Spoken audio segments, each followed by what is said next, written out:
Mesdames, Messieurs, merci d'être venus si nombreux à cette soirée intitulée « Un petit pas pour l'homme ».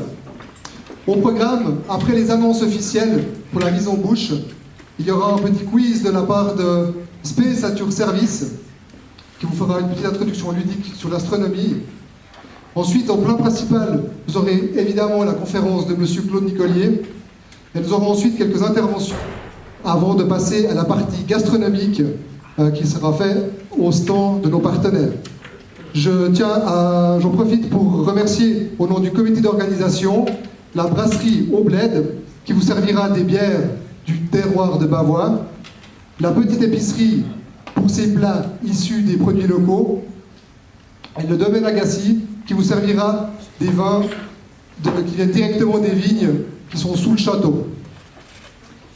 Je tiens également à remercier la commune pour la mise à disposition des locaux, ainsi qu'aux personnes qui nous ont aidés à mettre en place la salle, l'association d'étudiants Space at Your Service pour l'animation de la soirée, le club d'astronomie de l'EPFL, Calista, qui est venu avec ses engins d'observation, et bien entendu, pour le Swiss Space Center, Madame Martine Armel et Monsieur Claude Nicolier, qui ont gentiment accepté notre invitation.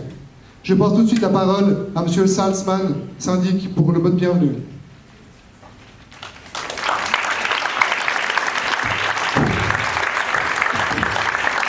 Merci Julien. Monsieur Nicolier, mesdames et messieurs, je vous souhaite à toutes et tous la bienvenue ici à Bavois. Et c'est avec un réel plaisir que je vous apporte les salutations des autorités communales. Je constate sans grande surprise que cette soirée suscite un intérêt marqué qui va largement au-delà des frontières de notre village de Bavois. Je me réjouis de voir que chacune et chacun a pu trouver une place assise dans cette salle. J'ai décidé de vous faire grâce de la présentation de notre commune. En effet, je pense que vous n'êtes pas là pour ça ce soir. Il y a plusieurs mois de cela, lorsque mes deux collègues municipaux, Jérôme Armel et Julien Burnand, ont commencé à évoquer leur désir de faire venir M. Nicolier pour une conférence à Bavois, je me suis d'abord demandé comment allait-il faire pour attirer notre astronaute national dans notre petit village de moins de 1000 habitants. Mais c'était sans compter sur la persévérance de mes deux collègues. Bon, il faut également dire qu'ils ont été un peu aidés par Madame Martine Armel, qui est l'épouse de Jérôme et qui travaille à Swiss Space Center de l'EPFL et qui est également la secrétaire de M. Nicolier. Bref, ce qui compte avant tout, c'est que nous soyons tous là ce soir pour cette conférence nommée « Un petit pas ». Il me reste à remercier la petite épicerie, la brasserie Au Bled, ainsi que la famille Agassi qui s'occupe de la subsistance fine à l'issue de la conférence. Également un grand merci à Martine, Jérôme et Julien, sans qui nous ne serions pas là ce soir. Et un grand merci particulier à M. Nicolier d'avoir répondu présent à cette sollicitation. Nous nous réjouissons tous de vous écouter. Je vous remercie de votre attention et maintenant, place à l'espace.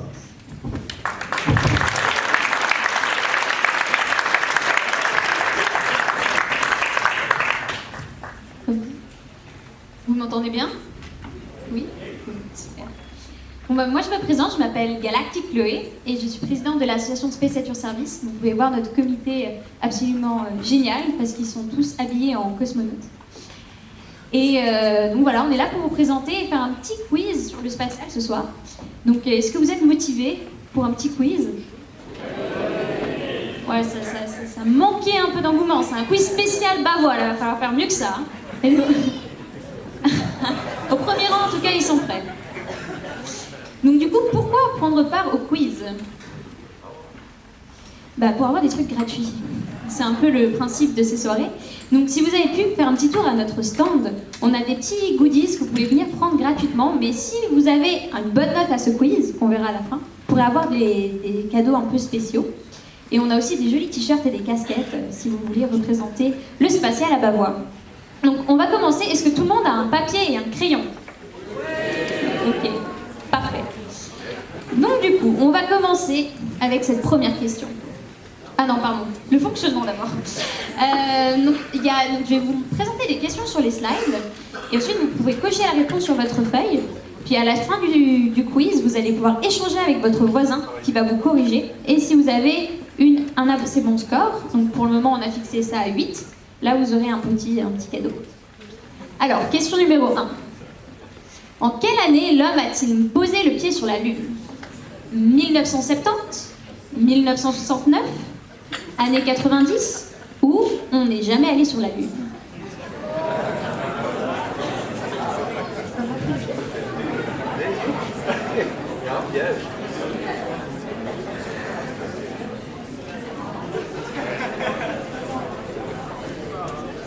On passe à la 2? Allons-y. Quel est le nom du premier satellite à avoir été envoyé dans l'espace? Khéops, SwissCube, Sputnik 1 ou Explorer 1? Un peu plus difficile, celle-là.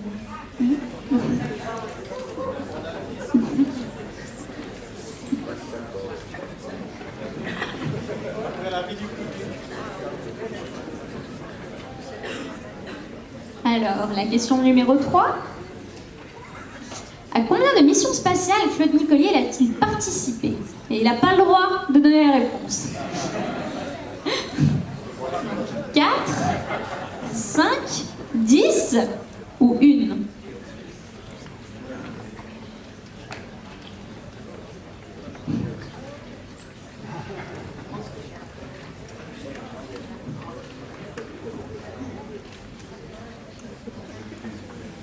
Ok, quatrième question. Pourquoi le drapeau a-t-il cet aspect sur cette photo? Ce fut tourné en studio? Les Américains ont oublié leur fer à repasser? L'atmosphère de la Lune le fait flotter? Ou c'est un montage photo?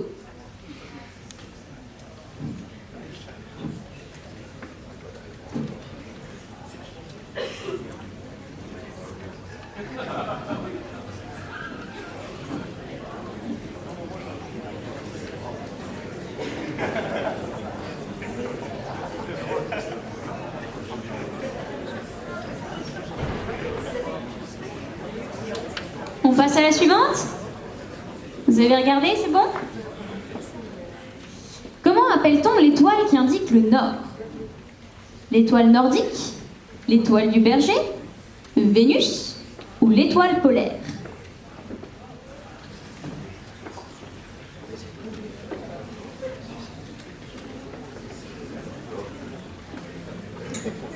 D'ailleurs, on remercie le club d'astronomie Calista, car s'il fait un peu plus beau ce soir, vous pourrez peut-être aller jeter un coup d'œil. Non? Non. Ok. Oui. Alors, question 6. Quel drapeau fut le premier planté sur la Lune?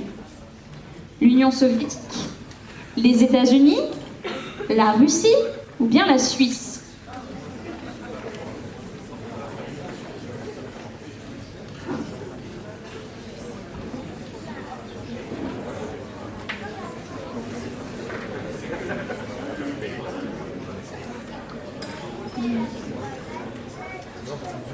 Question 7.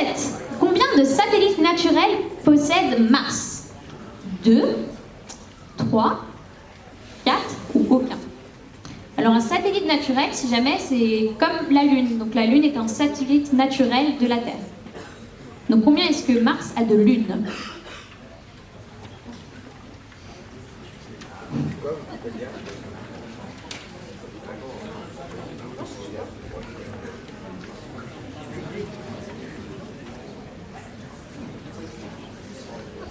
Question 8. Comment s'appelle le projet porté par le Centre spatial suisse qui consiste à développer des technologies pour une base lunaire? Apollo? Artemis? SwissCube? Ou Igluna? On va voir si Martine Armel a bien fait son travail.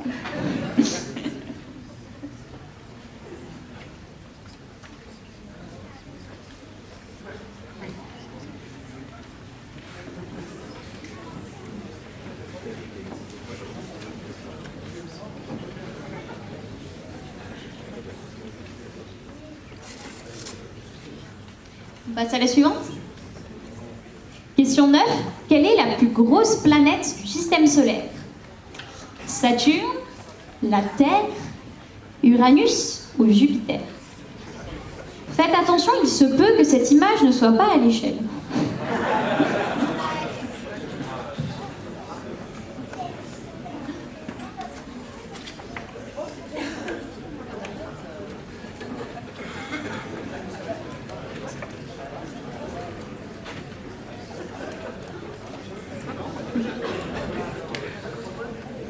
Allez. Question 10. Comment s'appelle la station en orbite autour de la Terre? La Station Spatiale Internationale, la Station Galactique Internationale, le Vaisseau Spatial International ou bien la Plateforme Terrestre Internationale?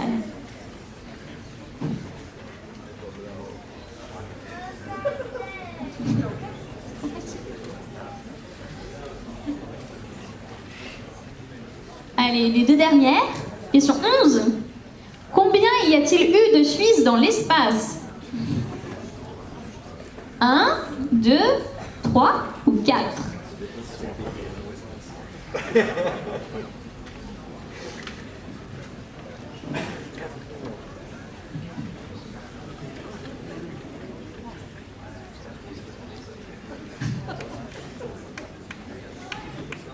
Et la dernière question. Combien de personnes se baladent actuellement dans l'espace, donc ce soir, au-dessus de nos têtes?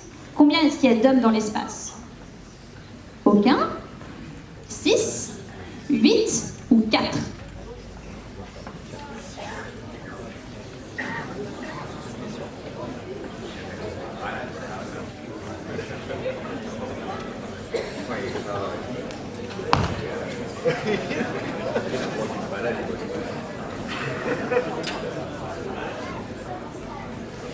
C'est tout bon?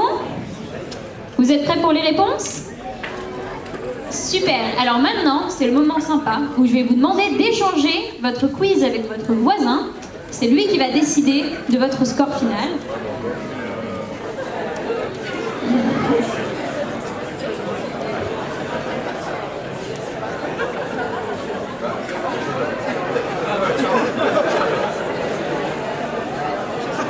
Allez, c'est parti. Et ça part sur la question 1. En quelle année l'homme a-t-il posé le pied sur la Lune? C'était en 1969, le 20 juillet pour être exact, mais c'était le 21 juillet si on était en Suisse. Et donc ça fait maintenant 50 ans qu'on a posé le premier pas sur la Lune. Vous avez sûrement entendu parler de ça un peu cet été. Et oui, nous sommes allés sur la Lune, si jamais. Question 2, quel est le nom du premier satellite à avoir été envoyé dans l'espace? C'était Sputnik 1 par l'Union soviétique.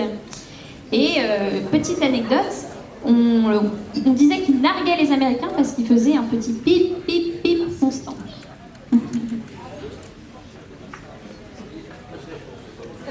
Question 3, à combien de missions spatiales Claude Nicollier a-t-il participé? Elle était au nombre de 4 à bord de la navette spatiale. Donc vous allez en entendre parler un peu plus après.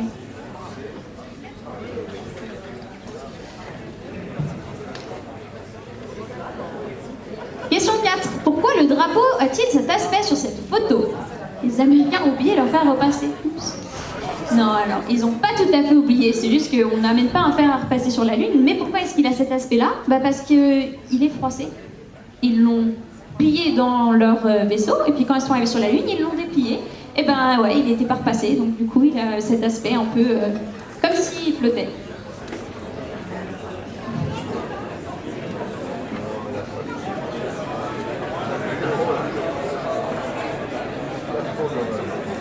Question 5. Comment appelle-t-on l'étoile qui indique le nord? On appelle l'étoile polaire. La réponse était D, ou Polaris. Donc elle est dans la constellation du petit ours, de la petite ours, pardon. Et donc on pensait qu'on pourrait la voir ce soir, mais apparemment c'est pas sûr. Si jamais l'étoile du Berger n'est pas une étoile, l'étoile du Berger fait référence à la planète Vénus. Question 6. Le premier drapeau fut suisse. Eh oui. Donc, si vous voyez sur cette photo, vous voyez cette petite plaque qu'on voit ici plantée. C'est une expérience de l'université de Berne. Et il se trouve que c'est la première chose que les Américains ont déployée sur la surface lunaire avant même de planter le drapeau américain. Et la personne qui a designé cette expérience a en fait mis un petit drapeau suisse, on peut le distinguer un peu ici. Ce qui fait que la Suisse était techniquement le premier drapeau sur la Lune.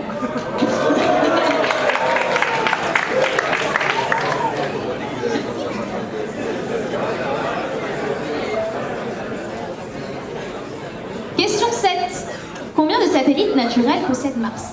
2 Phobos et Deimos.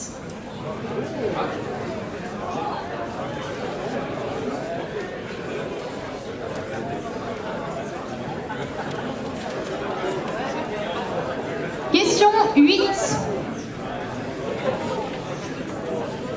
Le projet qui a été lancé par le Centre spatial suisse, ou le Swiss Space Center, dont Martine fait partie, et aussi Claude, s'appelle Igluna. Et ils sont allés à Zermatt cet été pour leur campagne, où ils ont simulé un habitat lunaire, où ils ont développé plein de technologies de l'extrême, qui étaient aussi accessibles au public. Donc si vous êtes intéressés, il faut aller voir Martine ou Claude, parce qu'ils pourront vous en parler.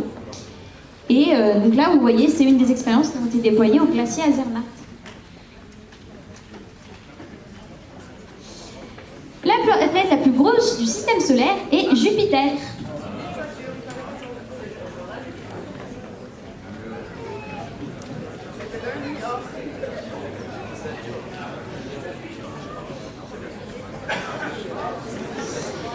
Et la Station spatiale internationale est bien le nom de la station qui orbite autour de la Terre. On l'appelle aussi l'ISS en acronyme pour International Space Station en anglais.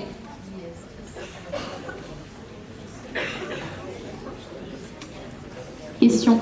Il n'y a eu qu'un seul Suisse à ce jour. Donc, toutes les petites personnes qui sont là, il faut plus de Suisses dans l'espace. Donc, il faut s'y mettre maintenant.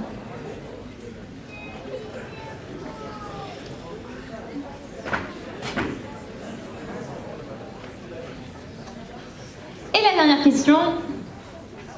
Il y en a 6 à ce jour, et puis vous pouvez voir toutes ces personnes-là qui sont sur cette photo sont actuellement à bord de la Station spatiale internationale, au nombre de 6. Donc si vous regardez au ciel ce soir, vous pouvez vous dire qu'il y a sûrement 6 personnes qui se trouvent là-haut, dont 2 femmes qui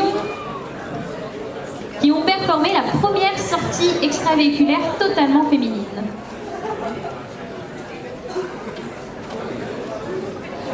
Alors on fait le compte. Vous arrivez à faire le compte?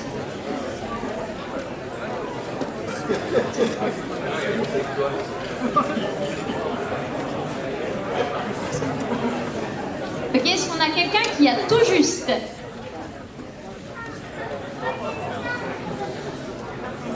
Est-ce qu'il y en a qui ont 11 sur 12? Oh là là. Est-ce qu'il y en a qui ont 10 sur 12? Eh bien. 9 8 7.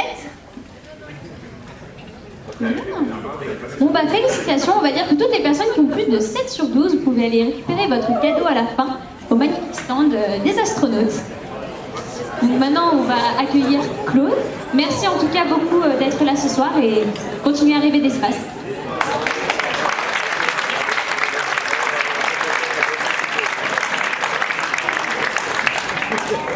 Merci Chloé, merci l'association Spirital sous service de l'EPFL. Vous pourrez passer à leur stand à la fin de la conférence pour aller chercher vos récompenses, discuter avec eux, admirer les magnifiques engins qu'ils ont pris avec. Pour vous présenter Claude Nicolier, je vais vous raconter une petite anecdote.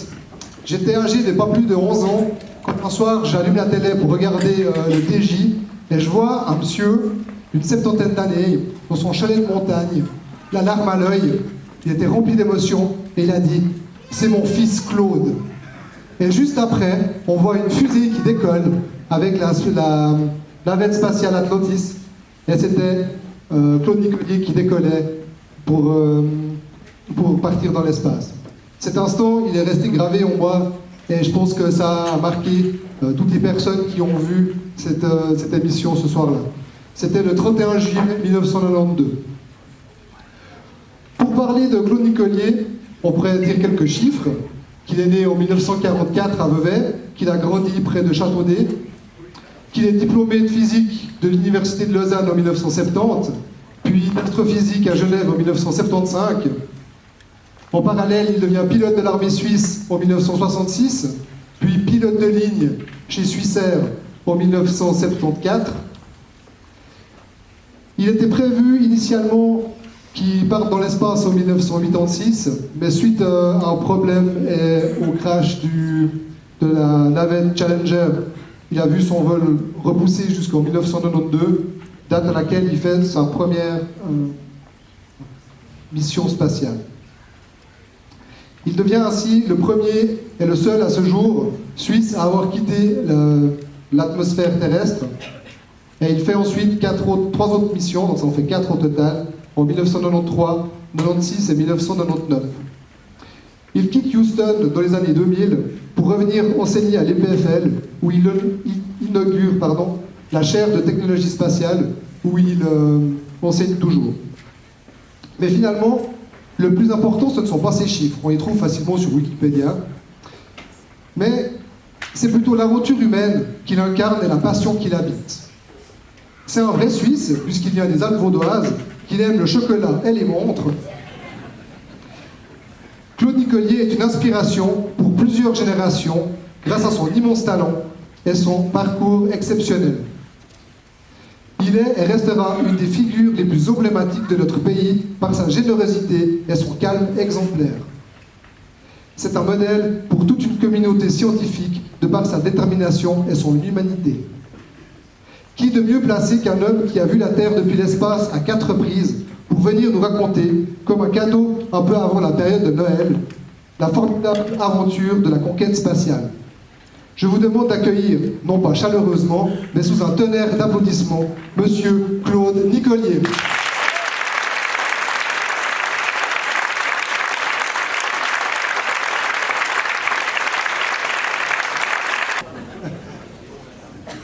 Alors merci Julien pour cette aimable introduction. Trop de compliments à mon avis. Merci Martine, merci Jérôme, merci Galactique Chloé. Merci Monsieur le syndic aussi pour cet accueil ici dans votre commune. C'est un très grand plaisir d'être parmi vous. Ah, il y a une image quand même. Un grand plaisir d'être parmi vous. Je suis vraiment très heureux de pouvoir partager un peu d'espace avec vous ce soir. Mais avant de commencer, j'ai un quiz aussi, une question, mais seulement pour les enfants de moins de 10 ans. Enfin, vous êtes tous dans cette catégorie-là, il y en a quelques autres dans la salle. Si vous êtes d'accord. Vous avez ici une représentation du système solaire, d'accord? On commence par le Soleil tout à gauche, et puis on a les différentes planètes, jusqu'à celle-ci qui est un petit peu discrète, parce que ce n'est pas une véritable planète, c'est Pluton en fait, c'est une petite planète. Alors, j'ai une question. Où est la Terre? Vous voyez la Terre? Oui. Où est-ce qu'elle est? Là? De quelle couleur? Oui. Quelle couleur donc? Du blanc et blanc. D'accord, ça c'est juste. Ça c'est juste. Et maintenant, on a le Soleil qui est tout à gauche. Est-ce que le Soleil est à la bonne échelle par rapport à la Terre? La Terre, ici, elle a à peu près 20 cm de diamètre. Est-ce que le Soleil serait d'une dimension d'à peu près, qu'est-ce qu'il faut dire, 60 cm ou 70 cm, ou bien beaucoup plus petit ou beaucoup plus grand? Qu'est-ce que vous pensez? T'as une idée?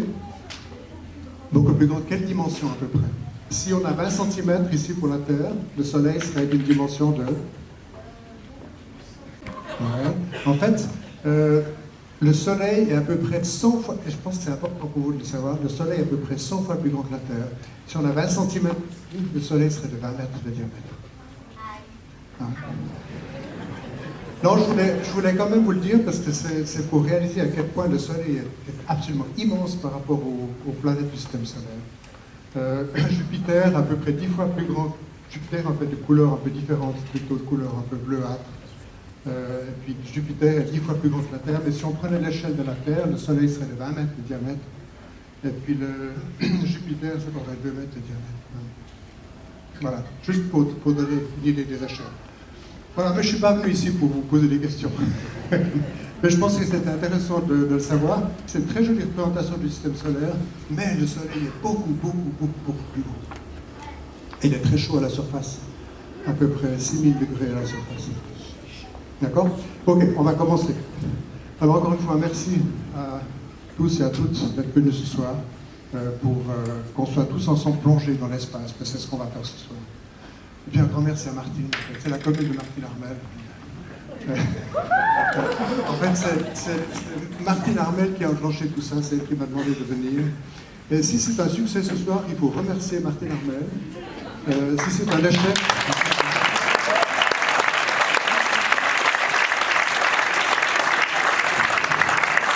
Et si c'est un échec, c'est ma faute. Alors voilà, une carrière en fait peu habituelle. Peu habituelle. On n'est pas très nombreux à être devenus astronautes. En fait, sur la planète Terre, on est moins de 600, à peu près 580.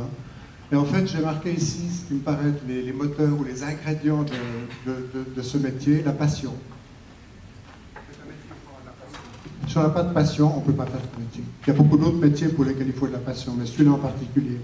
Une formation de qualité, ça a déjà été mentionné, j'ai été formé à l'Université de Lausanne, ensuite avec plusieurs cours à l'EPFL, ensuite à l'Université de Genève. En fait, ce qui est intéressant, c'est que j'avais avec moi à l'Université de Lausanne, pendant les 4 ans de mes études de physique, un étudiant qui était juste devant moi, qui était une année devant moi, c'était Michel Mayor. Michel Mayor. Il était brillant, véritablement brillant.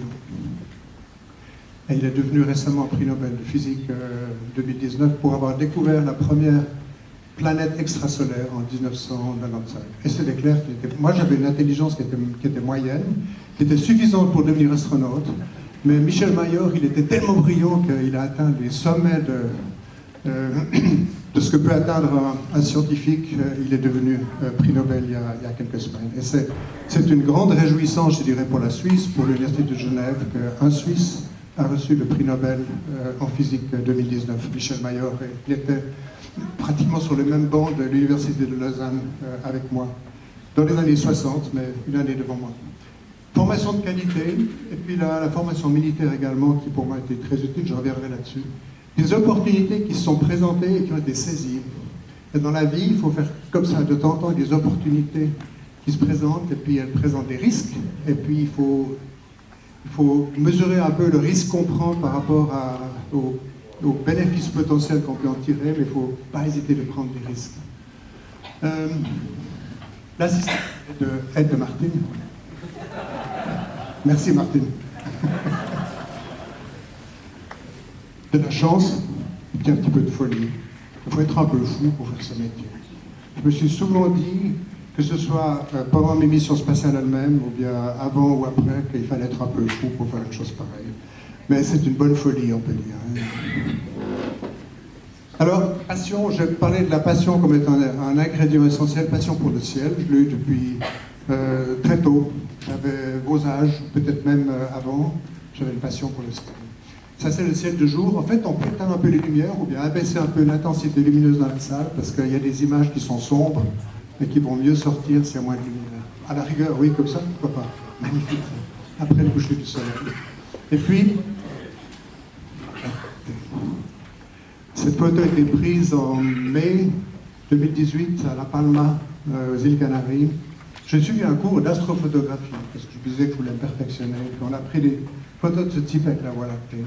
Et j'ai toujours été formidablement impressionné, ému par la beauté du ciel étoilé. Là, vous avez la Voie lactée, la direction du centre galactique dans la constellation du Scorpion et dans cette région-là.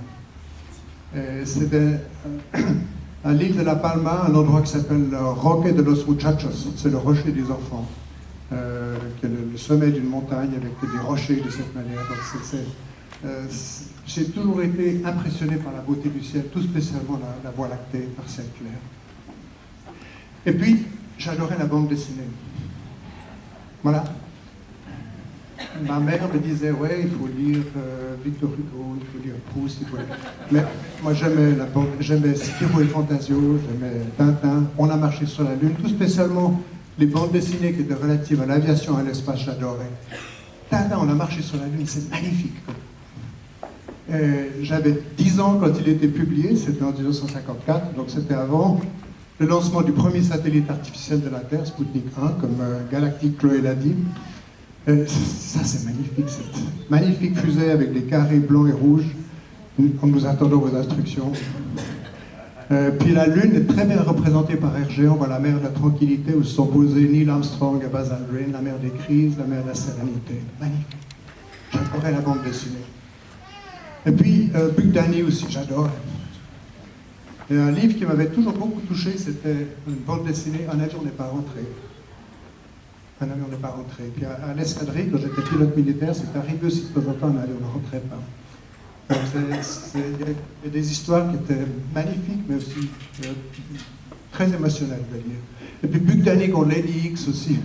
Lady X était une femme qui était méchante, en fait, très belle, mais très méchante. Elle faisait toutes sortes de choses qui étaient interdites. Mais là, elle vole un Hunter. Puis j'ai eu la chance de voler le Hunter pendant 22 ans pour les forces aériennes. Puis là, on a Buck Danny et son équipe qui volent le sabre F-100, le super sabre. Donc, c'est des machines qui ont marqué ma... Un biplan entoilé. Ça marche plus ou moins là. Vous m'entendez derrière, oui. Ça marche parfois, pas toujours. Donc ça, c'était une étape qui était vraiment critique dans la formation de pilote militaire, le voler sur un premier avion moderne, le Pilatus P3, et par la suite les jets. Donc j'ai volé sur le Vampire, le Venom et le Hunter pendant 22 ans à l'escadrille 5, escadrille de milice des forces aériennes. Ça signifie que j'étais un pilote à temps partiel. En gros, 6 semaines par année d'entraînement. Tous les 2 mois, il y avait 1 semaine d'entraînement. Le Hunter est un avion magnifique. J'ai adoré cet avion. C'est un des grands amours de ma vie, il faut dire. Et encore une fois, c'était cet apprentissage de la nécessité de la formation avant, de la préparation avant chaque mission, puis la rigueur et la discipline. C'était dangereux aussi. Parfois, ça a passé très près, mais voilà, je suis encore en vie. Un très bel avion. Et puis je l'ai volé également par la suite, parce qu'on a créé le musée de l'aviation militaire de Payerne, qui est pas loin d'ici. C'est les pilotes de l'escadrille 5 qui l'ont fait. Quand le Hunter était retiré des forces aériennes en 1995, on a créé ce musée pour y mettre Vampire, Venom, Hunter, Hunter biplace, Mirage, etc. Tout l'avion militaire à réaction, on les a mis dans ce musée, et on a voulu remettre à l'état de vol certains de ces avions. On a remis un Hunter biplace à l'état de vol, puis on a un Mirage actuellement qui vole à Payerne. Et j'ai une petite vidéo qui va vous montrer une prise de vue à l'intérieur du Hunter biplace. Vous me verrez à droite. Donc je suis à gauche dans la direction du vol de l'avion. Mon passager est assis à droite dans l'avion, mais il sera à gauche ici. Et puis on faisait un entraînement pour R14. C'était le grand meeting aérien qui a eu lieu à Payerne en 2014. Et puis on s'entraînait avec les passagers, parce que les passagers voulaient voir un peu ce qu'on allait vivre. Puis on faisait des attaques sur le simulateur FA-18 à Payerne. Alors, regardez cette petite vidéo qui est très courte, ça dure 30 secondes à peu près. Voilà. Voilà, je suis là, ça c'est mon passager. Il doit y avoir du son là. Là, on vient de faire l'attaque, oui. Problème de transmission là. Ah, c'est dommage, on n'a pas entendu le son là. Je demandais au passager, ça va? Ouais.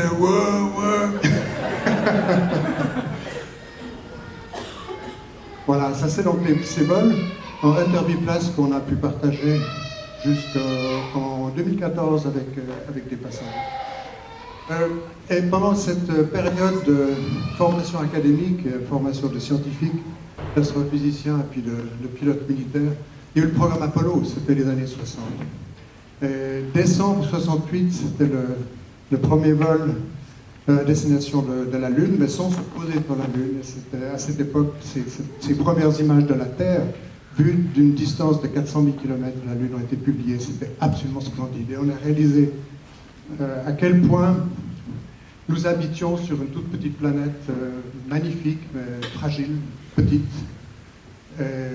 Quand on pense que on pouvait cacher, c'est les astronautes du programme Apollo qui me l'ont dit, ils pouvaient cacher la Lune avec leur pouce, et derrière leur pouce, il y avait les 6 milliards de personnes, il y avait toute l'histoire de la vie sur la Terre. Donc, ça nous a vraiment permis de réaliser notre position dans l'univers sur cette toute petite planète, petite et fragile.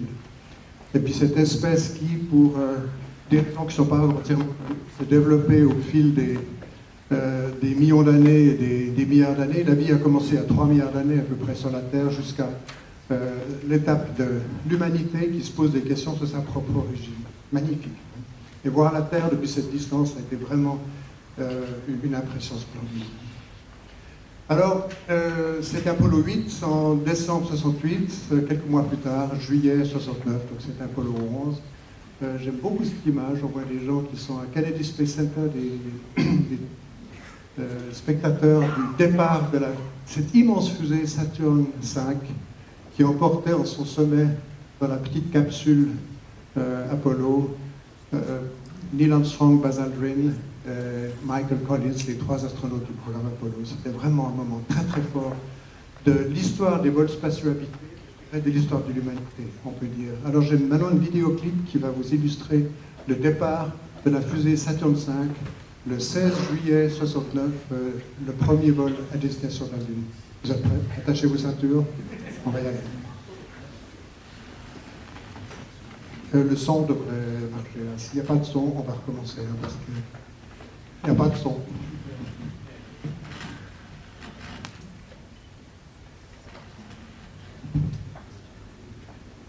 Ouais, il faut résoudre ce problème, parce que sans son, ça ne passe pas bien. C'est branché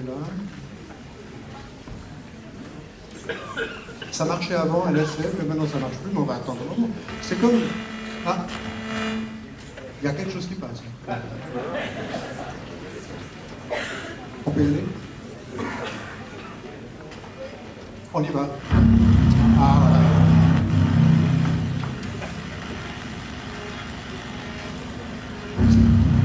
Un bruit de fond là.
Séparation du premier étage.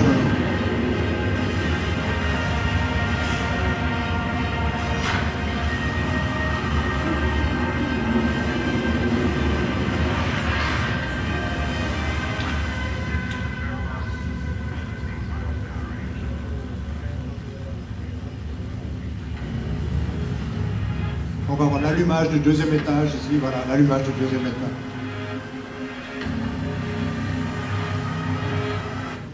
Cette vidéo est magnifique. Quelle aventure. Vraiment, moi je suis toujours, j'ai la chair de poule quand je vois ça à chaque fois. Le courage politique de Kennedy qui avait lancé le programme en 61, ensuite le talent de toutes ces équipes qui avaient mis ça sur pied, la construction de la fusée Saturn V, toute la planification de la mission complexe parce qu'il se mettait en orbite autour de la Lune, il séparait le module lunaire se posait, l'étage supérieur du module lunaire remonte ensuite en orbite autour de la Lune, vous avez le rendez-vous avec le module de commande et retour vers la Terre. Magnifique. Alors, ça c'était le matin, 3-4 heures du matin. Vous avez un autre micro peut-être, parce que là il marche épisodiquement. Vous m'entendez? Il est débranché.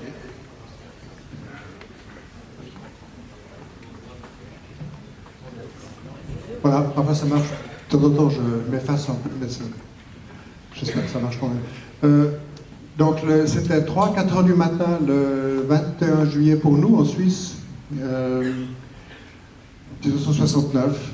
Il y avait une caméra qui avait été installée dehors sur le module lunaire, et puis ça, c'est le premier pas de Neil Armstrong sur le sol de la Lune. Premier homme sur la Lune. Mais en fait, il n'était pas le premier. Parce que quelques années avant, c'était donc en 1954, il y avait eu Tintin, Milou, le capitaine Haddock, les frères Dupont, Tournesol, qui avaient déjà marché sur la Lune et qui ont souhaité la bienvenue sur la Lune à Neil Armstrong et plus tard à Buzz Aldrin. J'aime beaucoup cette image. Encore une fois, je suis un fan de la bande dessinée et je trouve ce dessin d'Hergé magnifique. Bienvenue sur la Lune à Neil Armstrong. Il est un peu étonné là. Hein. Il ne s'y attendait pas. Alors ça, vous l'avez déjà vu avec le petit drapeau suisse ici. Donc le module lunaire qui s'appelait Eagle, l'aigle. Vous avez l'étage inférieur du module lunaire avec le moteur qui avait permis de freiner et de se poser sur la Lune. L'étage supérieur qui était utilisé par Neil Armstrong à Buzz Aldrin pour remonter en orbite autour de la Lune, retrouver Mike Collins dans le module de commande et ils sont rentrés vers la Terre. Un monde complètement minéral, un ciel tout à fait noir. Photo de Buzz Aldrin, le deuxième qui a marché sur la Lune, photo prise par Neil Armstrong. Magnifique, quelle aventure, quel talent, quel courage. Alors, je vous présente les 3 membres d'équipage qui faisaient partie de cette mission, et c'est intéressant parce que les critères de sélection sont très rigoureux, mais les personnalités ne sont pas filtrées. Finalement, on a des personnalités qui sont très variables. La personnalité de Neil Armstrong, que vous voyez ici à gauche, on voit bien l'homme qui est très discret, qui pense, qui réfléchit. C'est pas un homme de relations publiques, en fait. Contrairement à Buzz Aldrin, que vous voyez à droite, qui était le deuxième, le second in command, on peut dire, qui lui est une personnalité complètement différente. Tous les deux d'incroyables talents, mais des personnalités bien différentes. Et si vous deviez choisir lequel va faire le premier pas sur la Lune, j'ai l'impression que vous choisir. Mais beaucoup de talent chez Buzz Aldrin aussi. Et puis le troisième, on en parle un peu moins parce qu'il n'a pas marché sur la Lune. Michael Collins, très talentueux, un homme remarquable, qui a écrit un livre splendide qui a pour titre Carrying the Fire. Pour ceux qui lisent l'anglais, il n'a pas été traduit en français, mais c'est un excellent livre qui m'a beaucoup inspiré. Il a été publié au début des années 70. Je l'ai lu à l'époque où je pensais que peut-être un Suisse pourrait devenir astronaute, avec un peu de chance, et puis l'aide de Martine. J'ai lu le livre de Mike Collins, Carrying the Fire, c'est un livre qui est extraordinaire, un livre très inspirant. Michael Collins. Donc encore une fois, les 3 de ce vol Apollo 11 qui était au sommet de cette fusée Saturn V que vous avez pu décoller avant. Neil Armstrong, Buzz Aldrin, Michael Collins.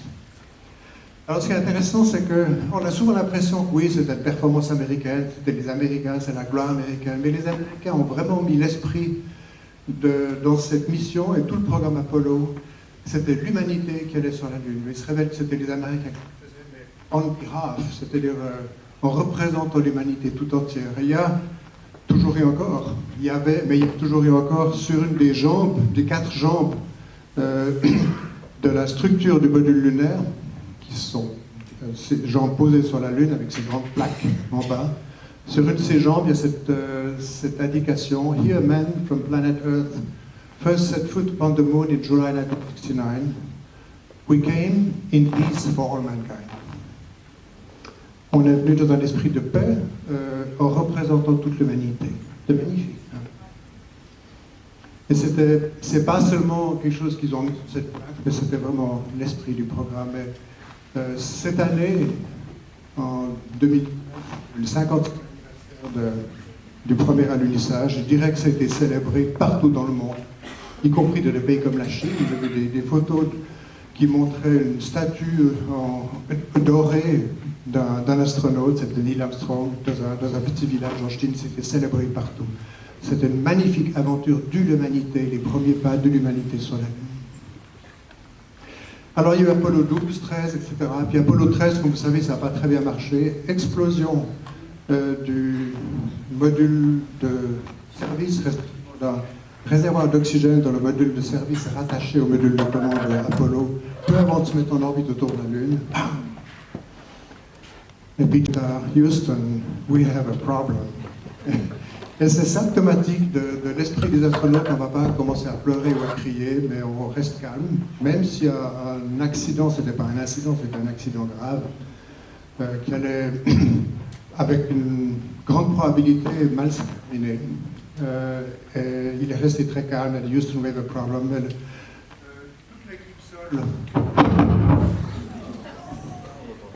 toute l'équipe seule dans la salle de contrôle à Houston, et puis les astronautes se sont mis au travail pour essayer de résoudre ce problème, et c'était résolu finalement. Et je dirais qu'une des personnes qui était essentielle pour les décisions prises pour résoudre le problème, c'était le directeur de vol, Flight Director. Ça marche vraiment pas, ce micro. On peut essayer de... On va vous demander 5 minutes de pause pour régler notre problème technique, parce que ça va pas comme on voudrait. Non, mais je continue quand même. Vous m'entendez là, ça va? Gene Kranz était le directeur de vol, et donc pour chaque mission spatiale, la personne principale, le grand chef, c'est le directeur de vol au sol. C'est pas le commandant à bord du vaisseau spatial. Et le directeur de vol a rassemblé toute son équipe. Il a dit "We are going to save the crew", on va sauver l'équipage. Failure is not an option. L'échec n'est pas une option. Et ça, c'est du leadership, qualité de chef au plus haut niveau, je dirais. Tous les directeurs de vol que j'ai eu le privilège d'avoir pour mes 4 vols spatiaux, tout spécialement Milt Heflin, le directeur de vol de la première visite de Hubble en 1993, c'était des gens exceptionnels. Donc on avait toujours un immense respect pour les directeurs de vol. Gene Kranz, failure is not an option. L'échec n'est pas une option. Il a écrit un livre qui a ce titre d'ailleurs, l'échec n'est pas une option. Voilà. Il y a une jolie petite vidéo qui va montrer, si une fois vous avez l'occasion d'aller sur la Lune, ce qui est une grande possibilité pour les plus jeunes parmi vous, par exemple ceux qui sont au premier rang ici et quelques autres répartis dans la salle, quelques conseils comment vous déplacer sur la Lune. La gravité sur la surface de la Lune, c'est un 1/6 de la gravité terrestre. Donc on est très léger. Si on pèse 60 kg sur Terre, qui est à peu près mon poids, on pèse un 1/6, c'est-à-dire 10 kg seulement sur la Lune. Alors vous allez voir comment il se déplacer sur la Lune. Il y a le poids du scaphandre. Avec le scaphandre, ça fait un poids de l'ordre de grandeur de 200 kg, 180 à 200 kg. Et voilà comment il se déplace. Oh, when you do this, then you go down slope. That first step is a long one. I'm having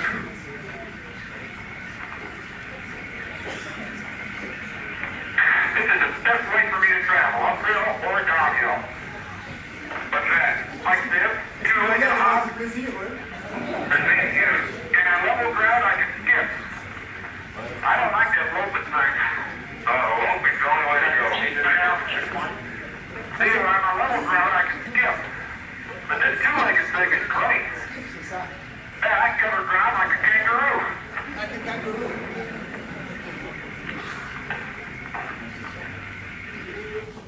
Ça c'est pour les jeunes parmi vous. Si vous allez sur la Lune une fois, il faudra vous déplacer de cette manière. Et comme vous. Je crois que je vais prendre le micro parce que... C'est bon?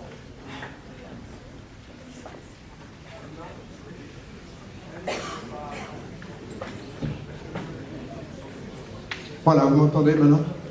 D'accord. Alors on continue. Alors, voilà le programme Apollo que j'ai résumé. C'est clair, il y a eu d'autres missions après. Il y a eu Apollo 14, 15, 16, 17, c'était la dernière mission en décembre 72.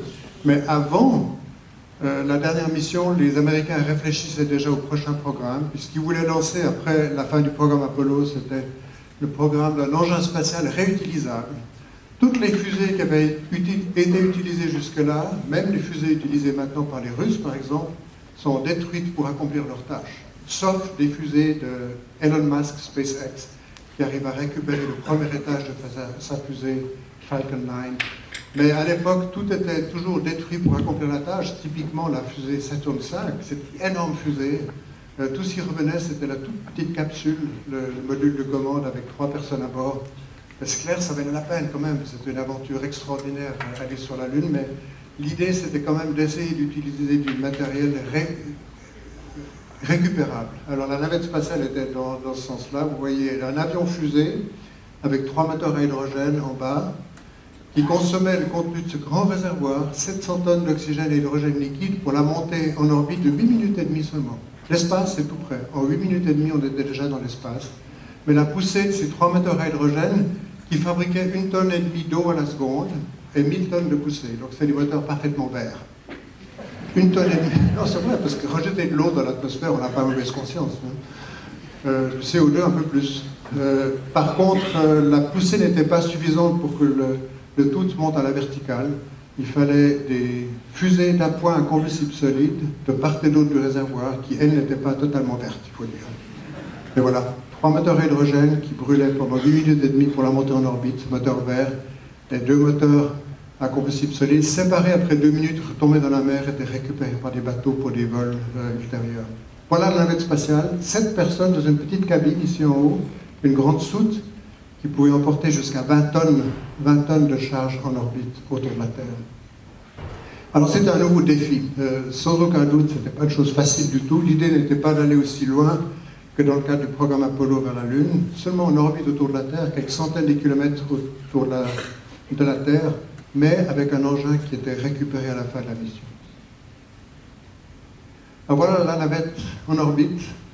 C'est un programme qui était un succès mitigé, il faut dire. Il y a eu en tout 135 missions entre 81, le premier vol 1981, et 2011, donc en 30 ans. Malheureusement, 2 accidents majeurs.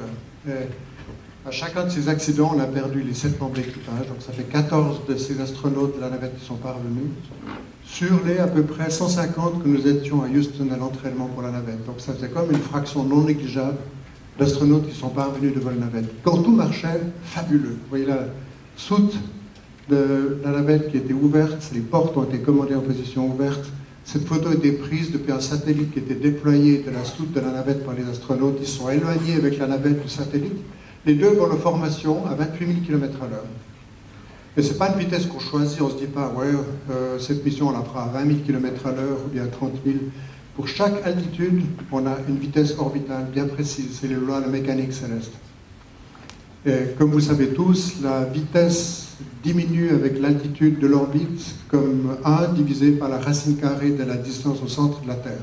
Donc plus on est loin de la Terre, plus la vitesse orbitale est faible, mais quand on est près de la Terre, avec la forte gravité qu'il y a tout près de la surface de la Terre, on doit être à une très grande vitesse. Alors imaginez la navette et le satellite derrière qui vole en formation à 28 000 km à l'heure. Et dans le satellite, il y avait une caméra qui était commandée par les astronautes qui ont pris un selfie, on peut dire. Ils ont pris un selfie d'eux-mêmes. Belle photo qui montre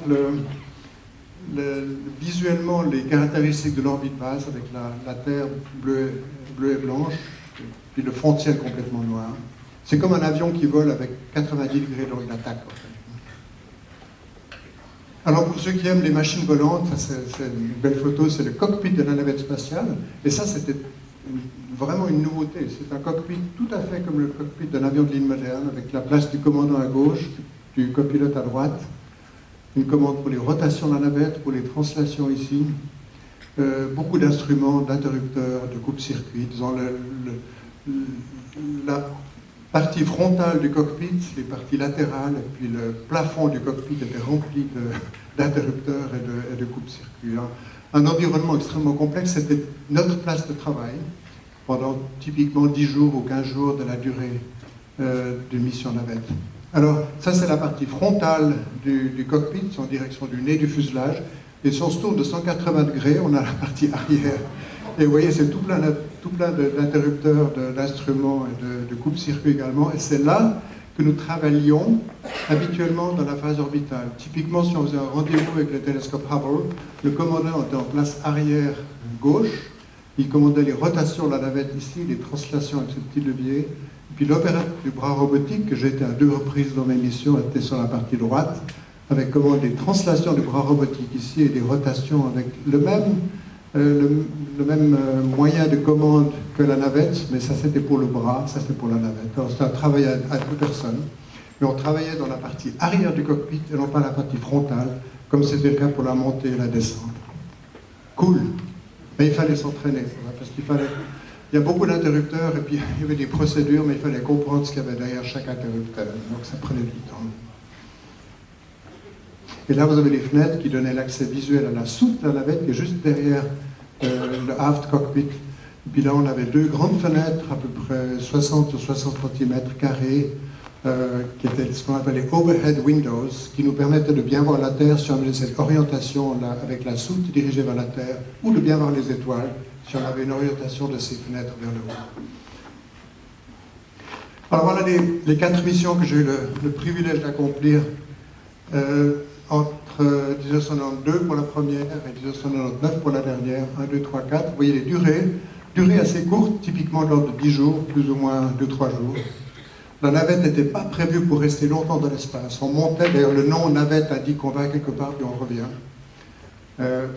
Pas de panneaux solaires, des piles à combustible qui transformaient oxygène, hydrogène en eau et en électricité. Donc on avait des réserves limitées de ces combustibles qui nous donnaient une durée de mission au maximum de 15 jours. Et ces 2 missions avaient pour objectif des travaux de réparation du télescope Hubble. Pour moi, c'était les plus belles. Ça, c'est la première en été 92. Satellite captif qu'on a testé, également sur la mission numéro 3. Mais ça, c'est les 2 missions vers Hubble qui ont été pour moi les plus intéressantes, les plus touchantes et les plus profondes, je dirais, du point de vue de mon intérêt dans cette activité d'astronome.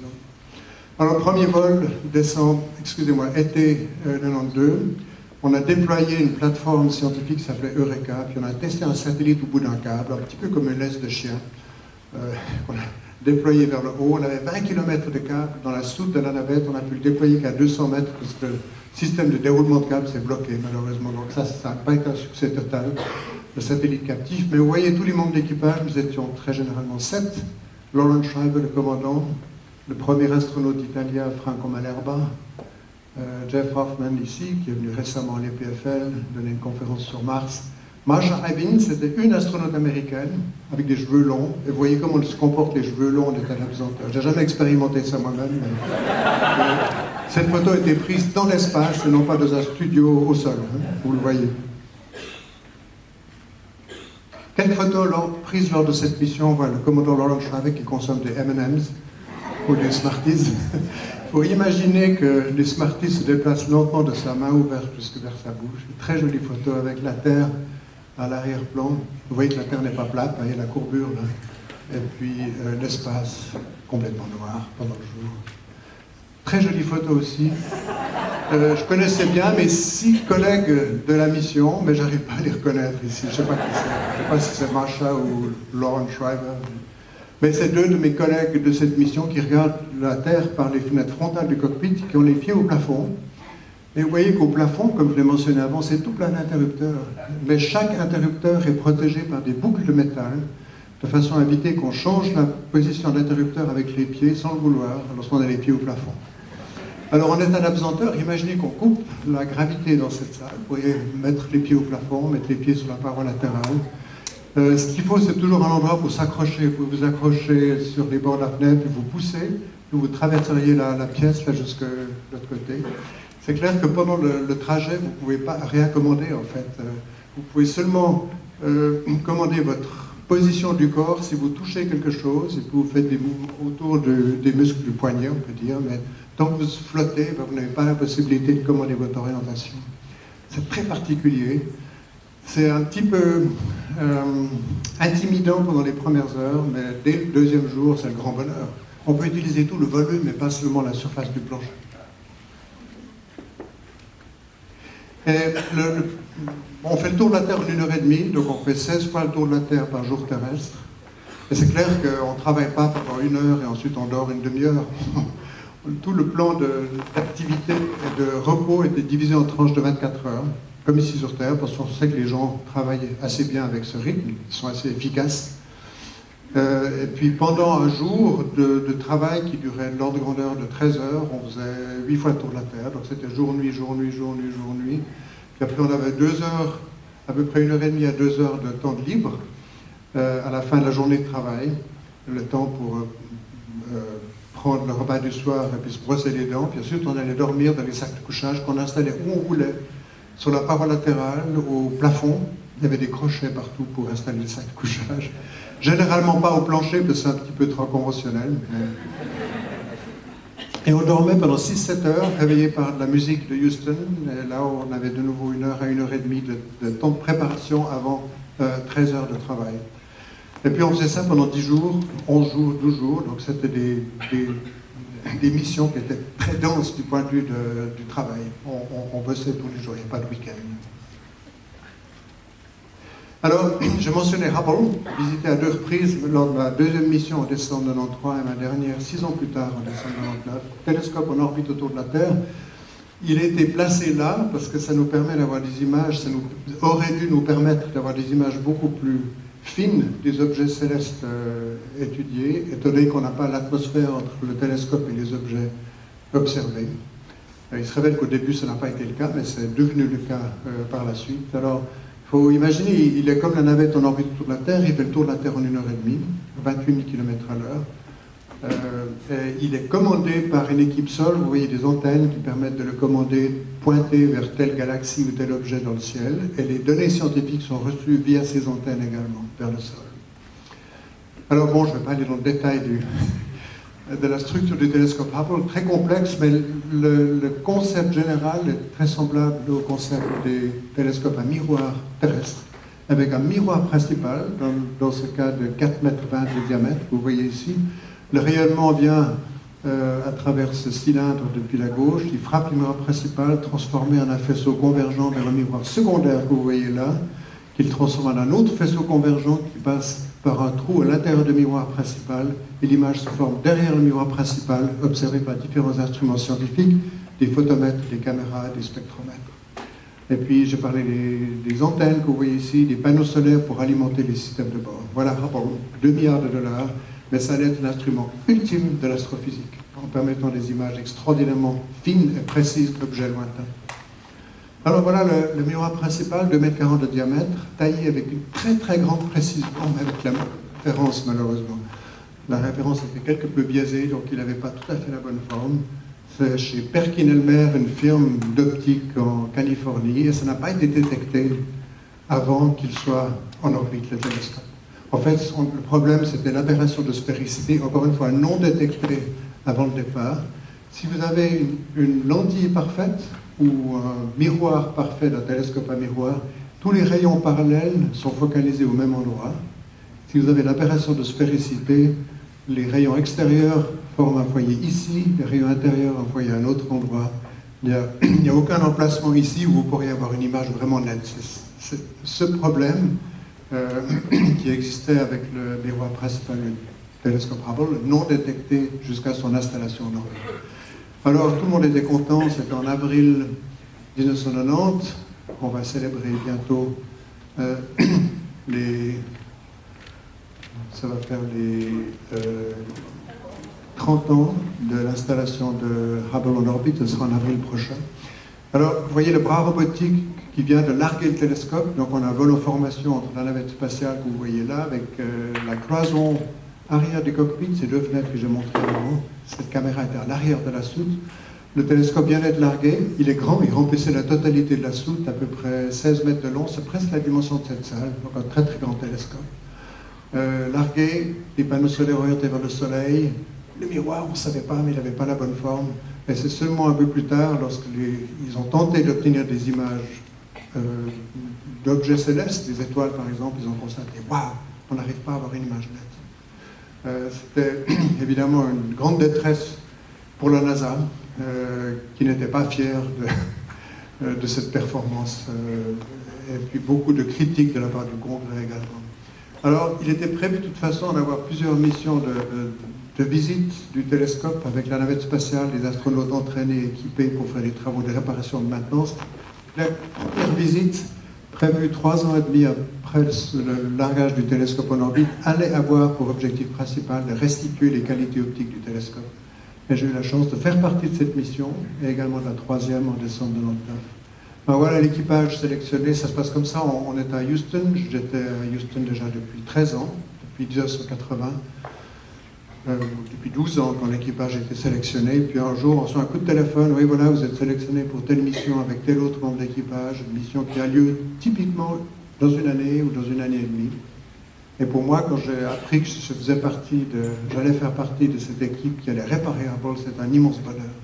Dick Cavey, le commandant, Jeff Hoffman, Tom Akers, Katie Thornton, Ken Bowersox, le copilote, Story Musgrave et moi-même, avec cette représentation de la coopération États-Unis et Agence spatiale européenne que vous voyez là. Alors on s'est mis au travail, on a beaucoup pratiqué toutes les opérations qui allaient être nécessaires en sortie extravéhiculaire pour installer le correcteur d'optique et changer les panneaux solaires également. On s'est entraîné pendant une année de façon très intense. Et puis 3 jours avant le lancement, on s'est déplacé de Houston, qui est le site d'entraînement au Texas, à Kennedy Space Center en Floride, le site de lancement. Et puis à 1h30 du matin, le 2 décembre 1993, je peux vous dire que c'est un moment dont je me rappelle bien, on nous a amené avec un petit bus vers notre vaisseau spatial, le nez pointé vers le ciel. Et je me rappelle quand on ouvrait la porte de ce petit bus, et puis on voit notre vaisseau spatial, on a la gorge serrée, je peux vous dire. On monte avec un ascenseur jusqu'à ce niveau, ensuite on passe par ce pont jusqu'à la chambre blanche, the White Room, où on fait les derniers préparatifs avant de se mettre dans la cabine que vous voyez là, les pieds en l'air. On n'est pas assis comme vous l'êtes ici, mais on a les pieds en l'air. On est assis normalement lors de l'atterrissage, mais là on est à 90 degrés de l'orientation à l'atterrissage, on a les pieds en l'air. Et c'est un moment qui est très fort. Et puis le chauffeur du petit bus, on était pratiquement seuls. Il y a juste quelques techniciens qui nous ont aidés à nous installer dans le cockpit. Puis ils nous ont dit « OK guys, go fix Hubble now ». C'est-à-dire, c'était une mission qui avait une bonne probabilité de succès, mais de loin pas 100% de probabilité de succès. Parce que c'était la première fois qu'on allait intervenir sur un instrument scientifique complexe dans l'environnement spatial pour des travaux de réparation majeurs. Alors on a décollé à 4h26 du matin, donc décollage de nuit, avec les 7 membres d'équipage dans la cabine ici.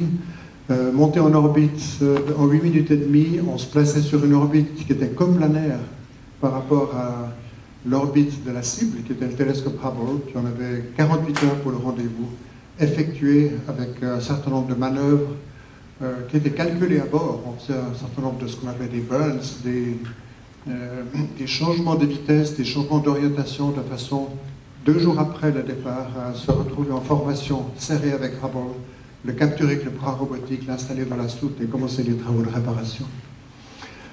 Alors j'étais l'opérateur du bras robotique. Vous vous rappelez, la place arrière du cockpit, c'est la partie qui était à droite sur la photo que j'ai montrée. À côté de moi, il y avait le commandant lors de l'approche de Hubble, la capture, l'installation de la soute.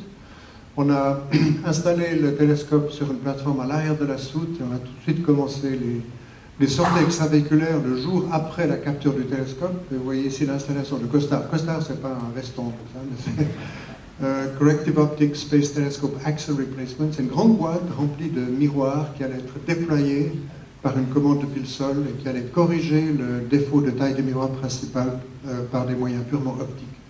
Et ça, c'est Katie Thornton, l'astronaute femme américaine qui va mettre COSTAR en place. J'étais l'opérateur du bras robotique pour amener mes collègues à la bonne place de travail pour effectuer ces activités. Vous voyez ici Tom Akers, on a chaque fois sorti extravéhiculaire, c'était 2 personnes, soit Jeff Hoffman, Story Musgrave ou Katie Thornton, Tom Akers.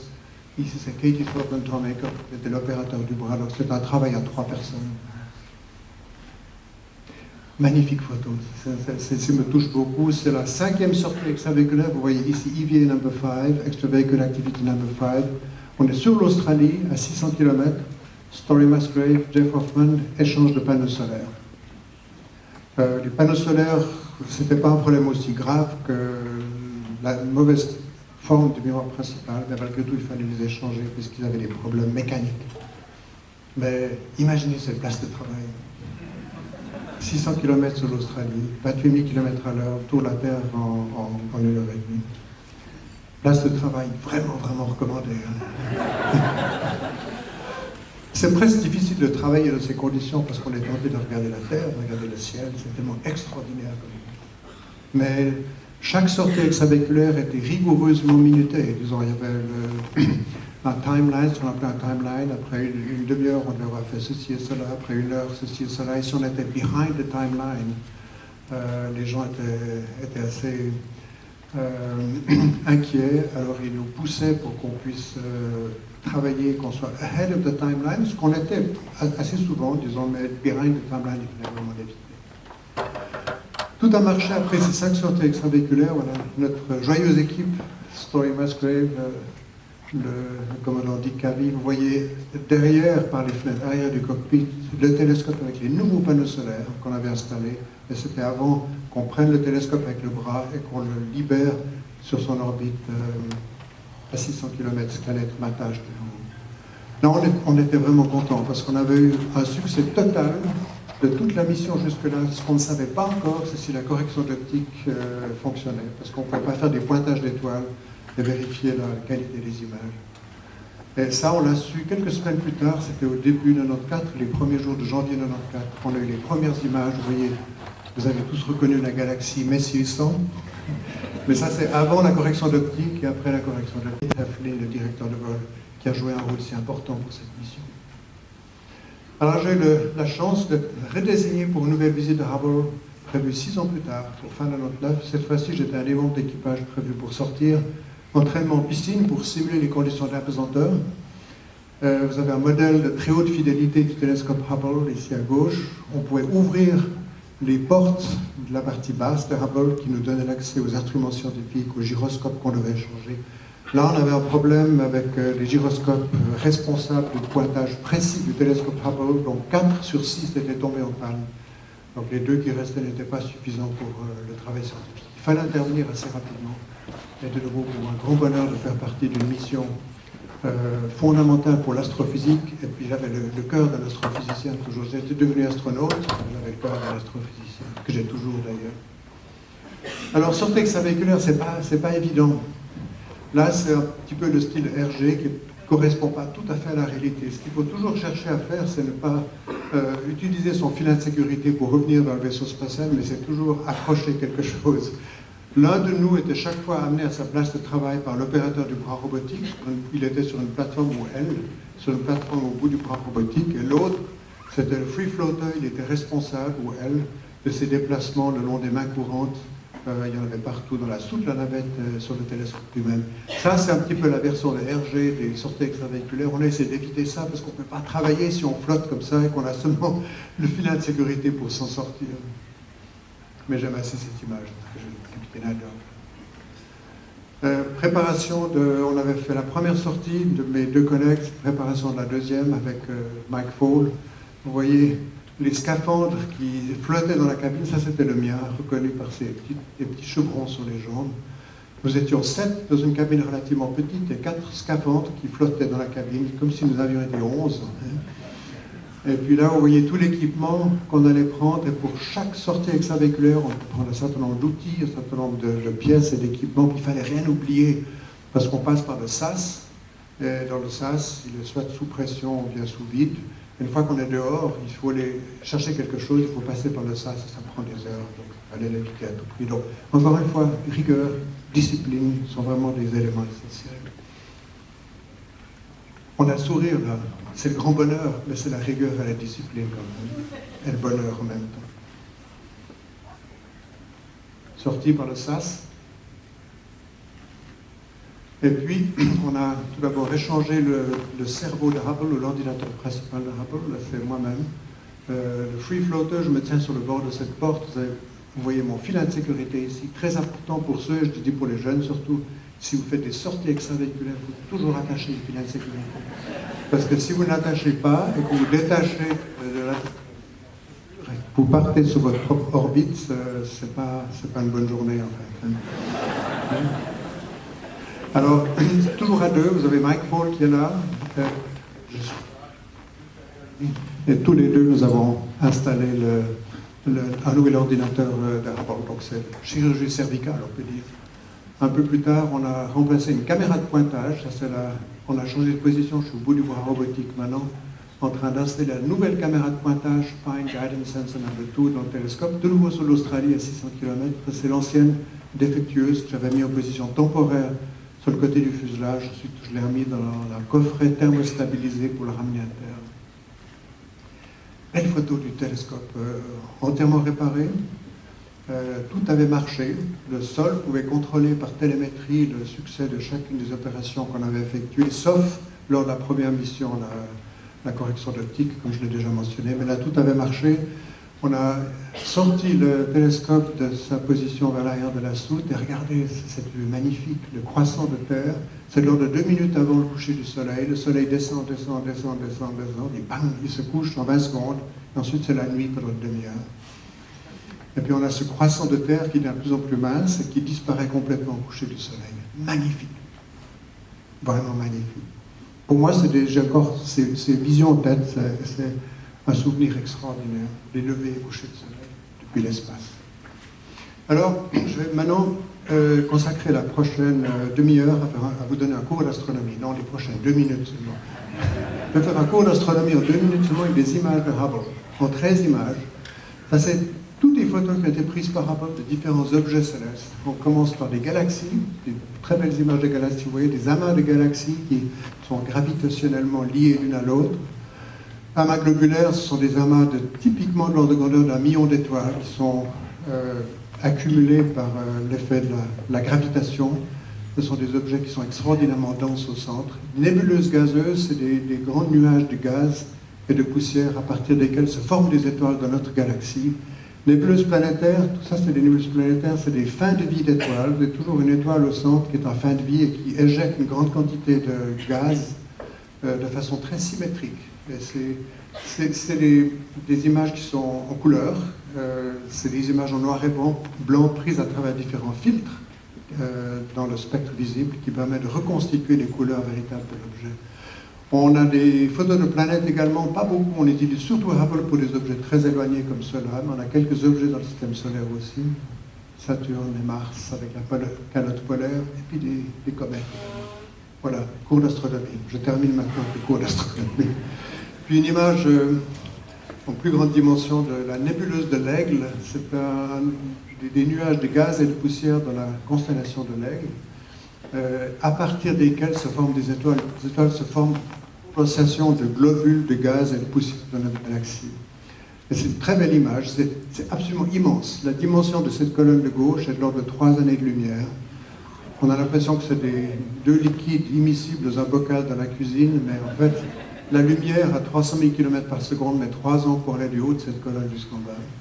Et puis on voit que certaines parties de cette colonne sont déjà détachées. On voit ici des détachements. Ça, c'est des étoiles futures. Dans quelques dizaines de millions d'années ou centaines de millions d'années, ces objets deviendront des étoiles comme le Soleil. On comprend beaucoup mieux maintenant comment se forment des étoiles. L'origine du Soleil, c'était aussi la même chose, à partir d'un nuage de matière interstellaire, condensation de cette matière, échauffement au centre, réaction thermonucléaire et formation du système planétaire en parallèle. Ça, c'est dans l'infrarouge. On voit que l'infrarouge permet de pénétrer à l'intérieur du nuage. Beaucoup d'images de galaxies. Notre galaxie, qui contient de l'ordre de grandeur de 200 milliards d'étoiles, ressemblerait beaucoup à celle-ci si on pouvait s'en éloigner perpendiculairement au plan de la galaxie. Ça, c'est les bras spiraux qui sont dans un plan. On le voit sous la forme de la Voie lactée, depuis la Terre. Et le Soleil serait une de ces 200 milliards d'étoiles, plutôt à la périphérie. Le Soleil est à peu près... Ça, c'est le centre galactique, ça, c'est la périphérie. Le Soleil est à peu près à 2/3 du centre, sur un rayon à partir du centre à l'extérieur. Donc, le Soleil, c'est simplement une parmi ces 200 milliards d'étoiles de notre galaxie. Et là, on a 2 galaxies avec une interaction gravitationnelle de formation des bras spiraux par effet de la gravité. Ça, c'est une très belle image. Bon, il y en a des quantités. Chaque semaine, on voit sur un site qui s'appelle le Hubble Site, en un mot, hubblesite.org. Les images de Hubble sont publiées, c'est du domaine public. Ça, c'est une très belle image publiée assez récemment. Un champ profond de Hubble avec ici, à l'avant-plan, et puis derrière, tous les autres objets qui ne sont pas accompagnés d'une croix, ce sont des galaxies. Ici, une galaxie relativement proche, spirale. Ah, ça va. Galaxie elliptique relativement proche, et puis tous les autres objets sont des galaxies très éloignées. Voilà un petit coup d'œil vers le bas. Maintenant, on a beau regarder vers le haut, petit coup d'œil vers le bas, les océans, les montagnes.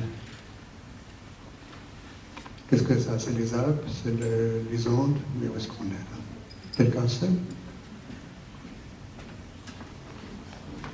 Jérôme, tu sais? Non? C'est l'Himalaya. On a le nord de l'Inde, ici à gauche, les hauts plateaux du Tibet, le Népal, Bhoutan, Pakistan, l'arrière-plan, on est pratiquement sur la Chine, et on passe du Pakistan à la Chine en traversant l'Himalaya en 5 minutes à peu près. Quel privilège, quelle vue magnifique. Alors ça c'est le château survolant Bavois en juillet 2005. Et puis j'ai regardé, Bavois est là. Vous reconnaissez probablement ceux qui vivent ici, ces différentes forêts. Ça c'est le lac Léman, le lac de Joux, Yverdon avec le bout du lac de Neuchâtel. Et cette photo a été prise depuis la Station spatiale internationale, avant l'arrimage de la navette vers la station, dans les heures qui ont suivi. Et la navette se mettait en vol en formation juste en dessous de la station, et les astronautes de la station prenaient des photos pour vérifier que la protection thermique, vous voyez le bord d'attaque de l'aile, dont certains éléments ont été échangés récemment, on voulait s'assurer que cette protection était en bon état. C'était la première mission de la navette après l'accident de Columbia en février 2016. Pardon, en février 2003, accident qui avait été fatal à l'équipage à la suite de défauts de la protection technique qui avait conduit à la destruction du véhicule pendant la rentrée. Belle photo, ensuite, l'affaire est Bavois, mais pas loin. Et puis 25 secondes plus tard, on est sur Zurich de là. Donc c'est la traversée de la Suisse en 30 secondes à peu près, ça fait Bavois-Zurich en 25 secondes. Alors, j'ai pratiquement terminé, on va parler un petit peu de futur maintenant, mais brièvement. Retour sur la Lune, avec un point d'interrogation. La réponse est oui, en fait. Les Américains ont décidé de retourner vers la Lune. J'ai montré une pareille image ces dernières années, puis il y avait seulement le retour sur la Lune, point d'interrogation. Maintenant, j'ai mis oui bientôt, parce que le président a dit « I want Americans back on the moon ». Et puis, dans son style, il signe l'arrêté de planification, et puis il le montre à tout le monde. Et puis, les agences gouvernementales américaines sont très respectueuses de ce que dit le président. Si le président dit « I want Americans back on the moon », la NASA fait tout ce qu'elle peut pour que les Américains retournent sur la Lune. Et en fait, le plan est d'avoir un retour sur la Lune avant la fin de 2024. Donc, on a 5 ans pour le faire. Et c'est le programme Artemis. J'étais au congrès de International Astronautical Federation, Martine aussi d'ailleurs, en octobre, donc il y a un mois à peu près à Washington. Et puis je montre cette image qui a été projetée où on voit un nouveau module lunaire qui va être utilisé en principe avant fin 2024 pour amener les Américains sur la Lune. Et en fait, plus précisément, ce sera une Américaine et un Américain au pôle sud de la Lune. Donc plus dans les régions équatoriales, comme c'était le cas pour le programme Apollo, au pôle sud. L'avantage du pôle sud, c'est qu'on peut être toujours au soleil. Si on est dans une région équatoriale, ben on est au soleil pendant 14 de nos jours, puis dans la nuit pendant 14 autres de nos jours. Et pendant la nuit, il fait extrêmement froid. L'idée, c'est de les amener au pôle sud pour des missions relativement courtes, et 2028, d'avoir une station sur la Lune pour que les astronautes, hommes et femmes, puissent passer des périodes prolongées de plusieurs mois.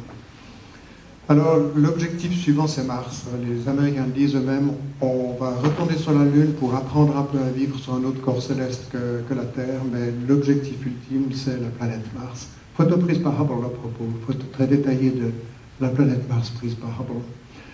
Alors Mars, oui, c'est un long voyage, 6 à 8 mois de voyage. Pour ceux qui sont intéressés, ben il faut prendre certaines dispositions, parce que c'est à peu près 8 mois pour y aller. Il faut rester également à peu près une année, jusqu'à ce que les conditions sont bonnes du point de vue géométrique pour retourner vers la Terre. Donc c'est un voyage de 3 ans.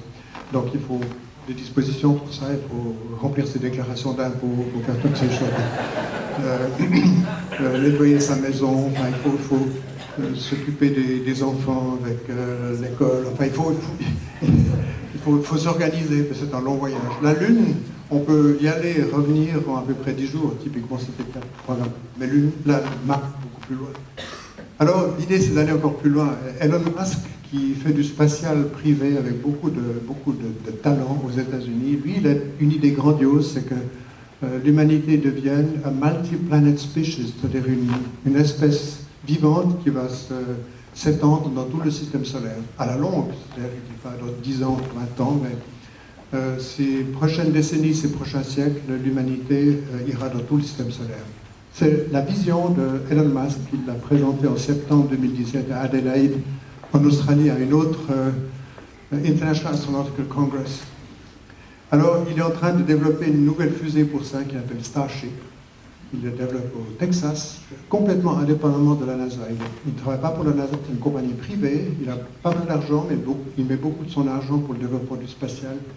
Il développe cette fusée Starship qui devrait lui permettre d'amener des dizaines, sinon de l'ordre de grandeur de 100 personnes de la Terre vers Mars d'ici quelques décennies. Et puis, il va amener un touriste japonais qui s'appelle Yamezawa, qui a passé un contrat avec Elon Musk. Avec cette fusée-là, ce monsieur Yamezawa, qui est un milliardaire, il veut faire le tour de la Lune avec une fusée privée fournie par Elon Musk, cette même fusée Starship. On va beaucoup entendre parler de Starship ces prochaines années, que ce soit pour des vols tourisés vers la Lune, ou bien peut-être une fois pour amener un grand nombre de personnes sur la surface de la planète. Donc des grandes envolées pour les plus jeunes parmi vous. Il y a un tas de possibilités d'aller dans l'espace, en orbite autour de la Terre, d'aller vers la Lune ou d'aller un jour vers Mars. Merci pour votre attention.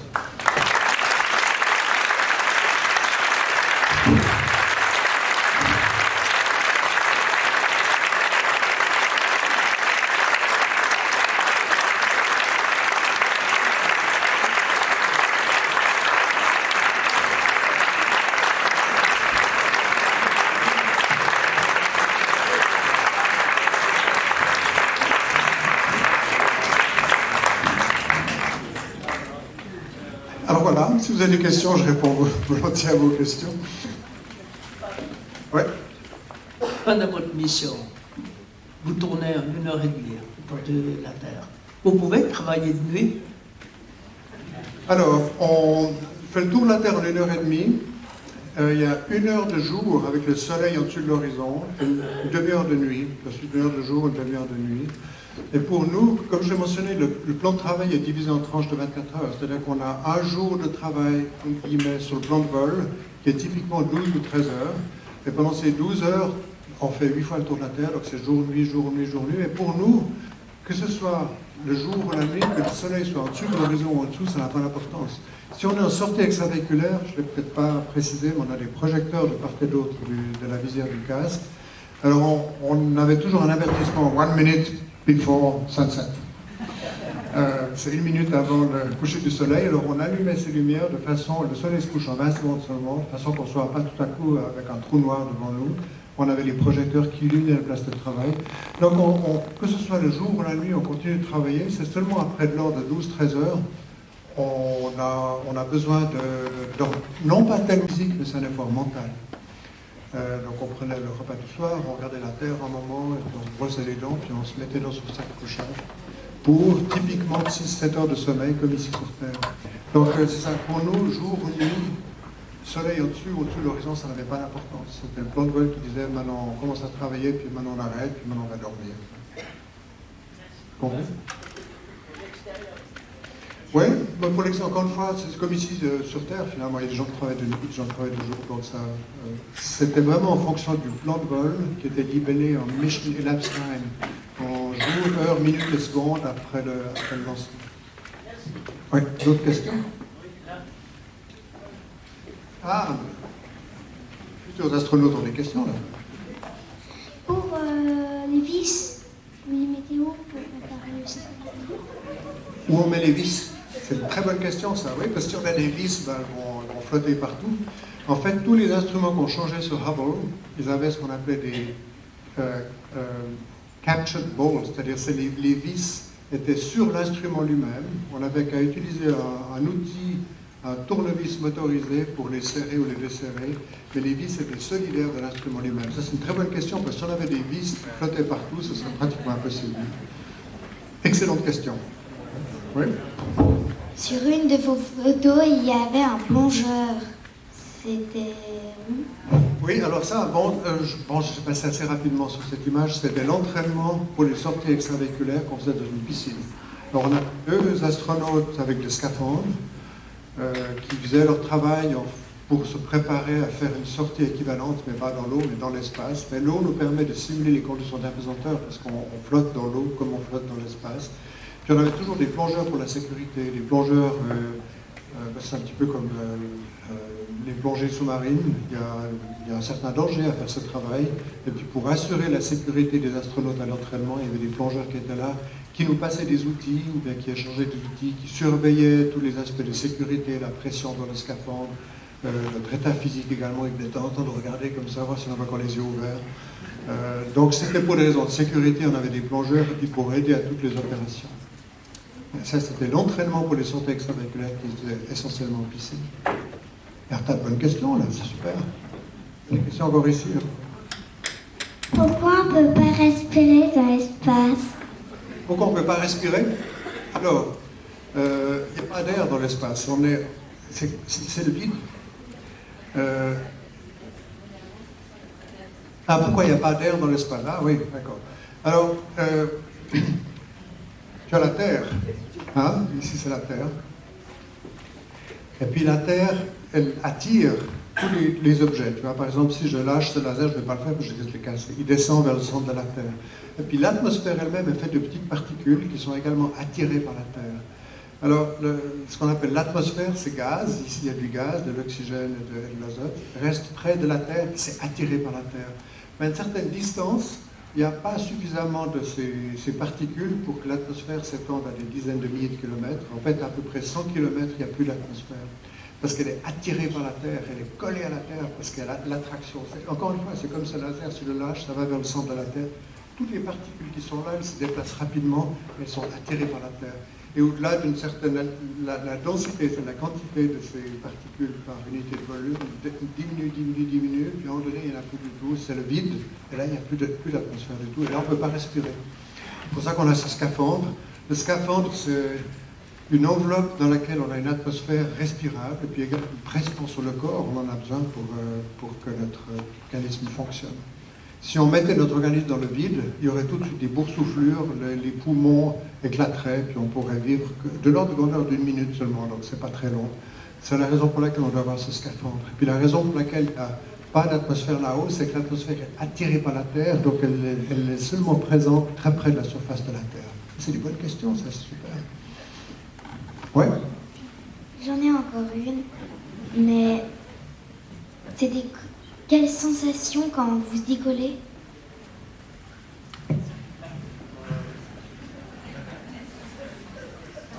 On a la gorge un peu serrée,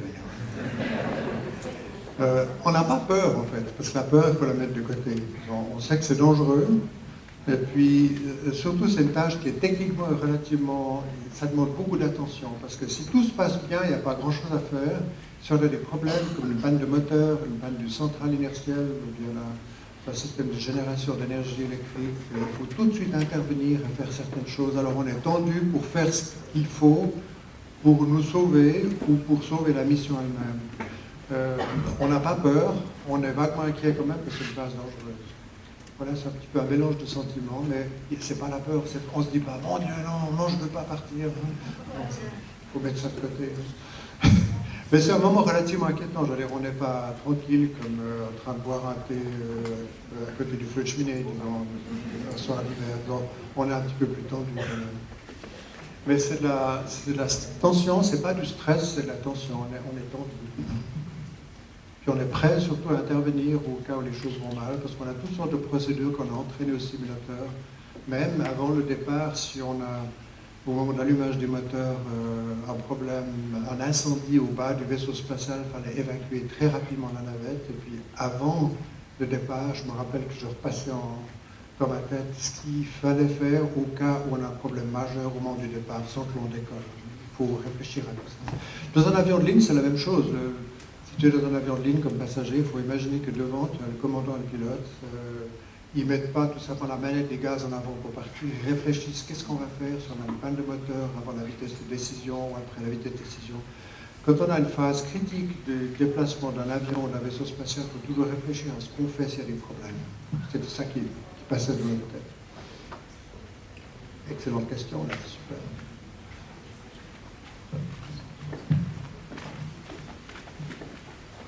Comment faites-vous pour rester en forme dans l'espace? Bon, pour ceux qui passent beaucoup de temps dans l'espace, comme les astronautes de la Station spatiale internationale, ils font de l'exercice pendant 2 heures par jour, par paire de 24 heures. Tapis roulant avec des bandes élastiques qui remplacent la gravité, ils font beaucoup d'exercices pour entraîner leurs muscles et puis rappeler à leur squelette qu'on a besoin des os également. Parce que la tendance, lorsqu'on est dans l'espace, si on ne fait rien, l'espace nous transformerait en mollusque, parce que le mollusque, il est parfaitement adapté à l'absence de pesanteur. On n'a pas besoin de ces grands os et ces muscles des jambes en l'absence de pesanteur. Et il y a une réaction tout à fait naturelle du corps, c'est de nous transformer en mollusque. Alors il faut rappeler au corps qu'on a besoin des muscles, des os, des jambes, parce qu'un jour on veut revenir sur Terre, mais le corps ne le sait pas. Donc on fait de l'exercice pour le rappeler. Ça c'est pour les longues missions.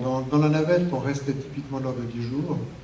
On faisait un peu d'exercice, il y avait en principe une demi-heure d'exercice prévue par jour. Je dois avouer qu'on ne le faisait pas toujours. Parce que, non, mais une mission de 10 jours, c'est comme être dans un lit d'hôpital pendant 10 jours. Après, si on se lève, on peut marcher. De nouveau, on n'a pas un déconditionnement musculaire majeur. Donc, on ne respectait pas toujours les périodes d'exercice lors de bonne navette, mais ce n'était pas vraiment indispensable. Dans la station spatiale, c'est rigoureusement, ils doivent le faire 2 heures par jour. S'ils restent 6 mois, ils ne font pas d'exercice régulier, quand ils reviennent, ce ne sont pas encore des bonus qu'ils ont, mais sur le plan musculaire et sur le plan de la masse osseuse, il y aura des changements significatifs. Oui, mais typiquement, rester à l'été, 2 jours, ça va. 10 jours, ça va encore. 1 mois, et puis surtout 6 mois, ça ne se passe pas très bien. Puis il y a ce qu'on appelle aussi dans l'espace le déconditionnement orthostatique. Si vous êtes ici sur Terre dans un lit, couché, puis vous vous levez, le corps réagit correctement de façon à assurer une pression sanguine suffisante dans la tête pour qu'il y ait assez d'oxygène que vous ne perdiez pas connaissance. Quand on revient de l'espace, on a une perte de tolérance orthostatique. Et juste après l'atterrissage, ils nous mettaient sur un lit, puis on se mettait en position debout. On tombait dans les pommes, parce que le corps a oublié ça. Le corps sait faire ceci quand on est dans un champ de gravitation, mais quand on n'est plus dans l'espace pendant quelque temps, le corps l'a oublié.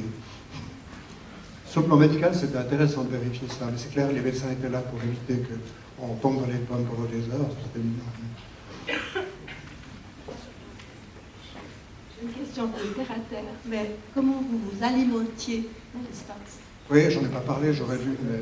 Alors on avait de la nourriture sous forme déshydratée, et on avait des mets qui étaient tout à fait savoureux. Je peux en citer quelques-uns: brocoli au gratin, bœuf bourguignon, spaghetti with meatballs, mais qui étaient déshydratés, c'est-à-dire des sachets en plastique déshydratés. On utiliser de l'eau fournie par des piles à combustible qui transformaient oxygène, hydrogène via un catalyseur en eau et en électricité. On avait l'ordre de 100 litres d'eau fournie par jour par les piles à combustible, donc bien assez pour faire sa toilette, se brosser les dents et réhydrater les aliments.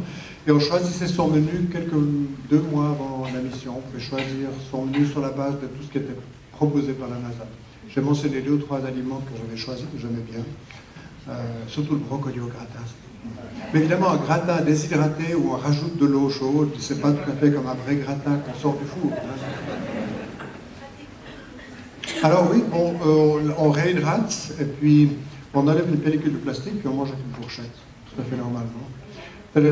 C'était important de mettre la bonne quantité d'eau pour chaque aliment parce que si on mettait la quantité d'eau qui était indiquée sur le package, typiquement 4 ounces ou 100 millilitres d'eau, ça nous donnait une consistance qui était un peu pâteuse, si on peut dire, ni trop liquide, ni trop sec. Si on avait du riz pilaf et qu'on n'ajoutait pas assez d'eau, on ouvre la pellicule de plastique, le riz se répand dans la cabine. Et c'était à éviter. Et si on mettait trop d'eau, ça faisait une boule d'eau, un peu comme le whisky du capitaine Haddock, dont on a marché sur la Lune. Et puis ça sort avec sous forme de boule, donc il fallait mettre la bonne quantité, mélanger un peu avec les doigts avant d'enlever la pellicule de plastique. Puis ensuite on mangeait avec une fourchette. Non, parce qu'avec la tension superficielle, elle a toujours tendance à coller en fait. C'est comme l'eau a tendance à coller également. Si par exemple on préparait un liquide, on devait mettre l'eau fournie par les piles à combustible avec de l'iode qui était ajouté pour éviter la croissance de bactéries, dans un sachet où il y avait par exemple un coup de jus d'orange. Alors on mélangeait ensuite et ça devenait un jus d'orange. Puis il y avait un embout qui est un petit tube.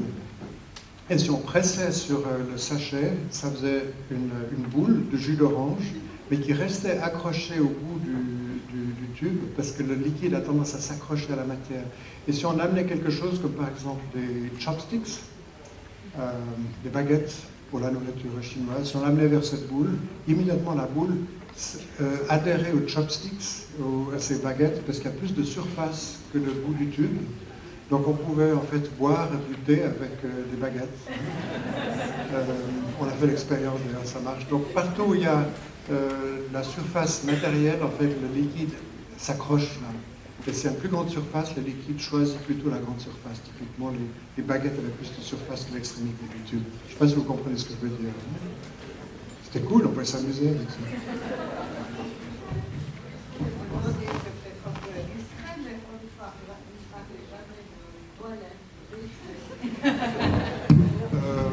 On mangeait suffisamment peu pour ne pas avoir besoin d'utiliser les toilettes. Non, il y avait des toilettes, après j'aurais dû en parler, mais en fait il y avait des toilettes qui ressemblaient un peu visuellement à des toilettes qu'on a ici sur Terre, à ceci près qu'il y a un courant d'air qui remplaçait la gravité et qui amenait ce qui devait être amené là où ça devait être amené. Qui était en fait un grand compartiment à peu près sphérique dans lequel cette matière était...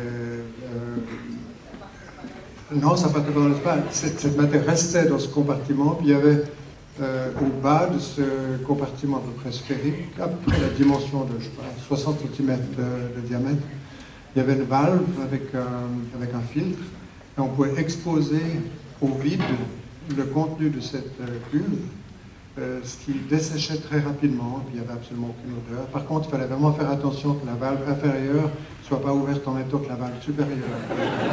Ça sent, on vidait la cabine par les toilettes.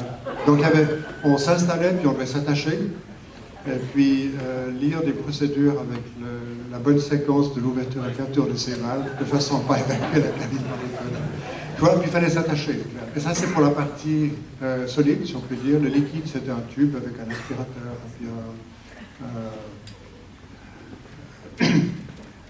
chacun avait un notebook avec un code de couleur, qui, de façon qu'on ne se trompe pas, qu'on ne prenne pas l'entonnoir du commandant. Mais tout ça, ça faisait pratiquement, ça marchait. Pour le liquide, c'était très facile, avec cette espèce d'aspirateur, si on peut dire, avec un entonnoir. Et puis, pour la partie solide, je l'ai décrit également, avec cette cuve et les deux valves. Faire attention de ne pas avoir les deux valves ouvertes. Une dernière question. J'ai répondu pas mal ici, peut-être je prends la vôtre. Selon vous, l'avenir de la conquête spatiale, c'est plutôt avec SpaceX ou la NASA? Alors juste pour l'information, SpaceX, c'est la firme de Elon Musk, qui est aussi le patron de Tesla. Il a beaucoup de succès, c'est lui, il a une fusée maintenant Falcon 9, il amène des capsules Dragon avec du fret dans la station spatiale et dès l'année prochaine il pourra amener des personnes dans la station, puis il développe en parallèle cette grande fusée Starship pour amener beaucoup de personnes dans le système solaire. Alors, il a beaucoup de talent, il fait un tas de choses qui sont remarquables. Je pense que l'exploration de l'espace dans le futur, ça se fera en parallèle avec des compagnies privées et la NASA. Par exemple, pour le programme Artemis, le retour à la Lune, la NASA fait beaucoup appel à des compagnies privées, y compris Blue Origin, qui est une compagnie un peu similaire à SpaceX, avec Jeff Bezos, qui est le moitié milliardaire américain qui met son argent sur le spatial, ce qui est une chose remarquable d'ailleurs.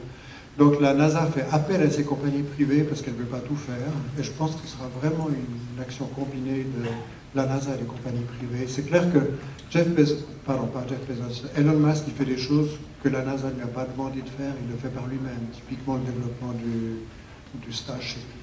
Mais c'est clair, il y a beaucoup de brillance dans ces compagnies privées. Ça n'enlève pas l'immense talent qu'il y a à la NASA. Il ne faut pas oublier que la NASA avait le programme Apollo, qui est un programme absolument remarquable. Les gens qui ont le talent comme ceux qui ont réalisé le programme Apollo, ils sont toujours là. Ou disons leurs successeurs, disons, mais toujours avec le même talent. Je pense que ça sera vraiment une combinaison. Je ne vois pas un des aspects dominés au détriment de l'autre. C'est vraiment sur du 50-50, quoi, à peu près. Moi, je pense que oui, je crois. Enfin, typiquement, les programmes qui sont des programmes scientifiques. Hubble, par exemple. On ne peut pas imaginer une compagnie privée qui fait quelque chose comme Hubble. Ça va être un programme du gouvernement. Avec, encore une fois, toute sa brillance, c'est magnifique. Donc, il y a la place pour les deux. Voilà, je suis désolé d'interrompre. Je pense qu'on pourrait l'écouter parler encore 1 heure, 2 heures, 1 nuit, 2 nuits, 3 nuits, des années, des décennies. Malheureusement, c'est pas fini. On va mettre un terme là à la présentation.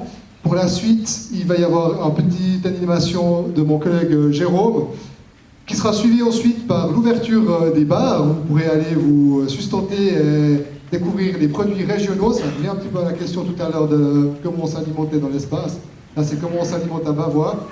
Et puis, Space at Your Service, Calista et Claude Nicolier restent bien sûr à disposition encore un moment après pour discuter, pour poser des questions plus individuelles. Je sais que les enfants, ils ont beaucoup de questions encore, si jamais.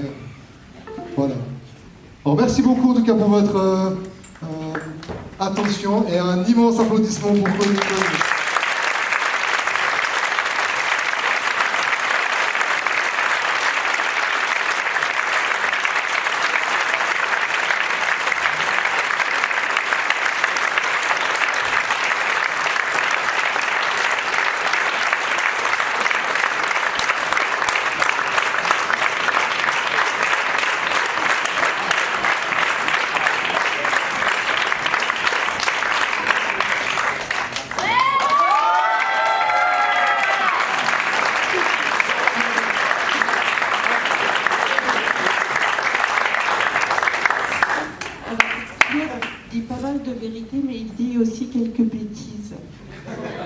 Et j'ai pas fait grand chose, j'ai juste mis une date dans son agenda.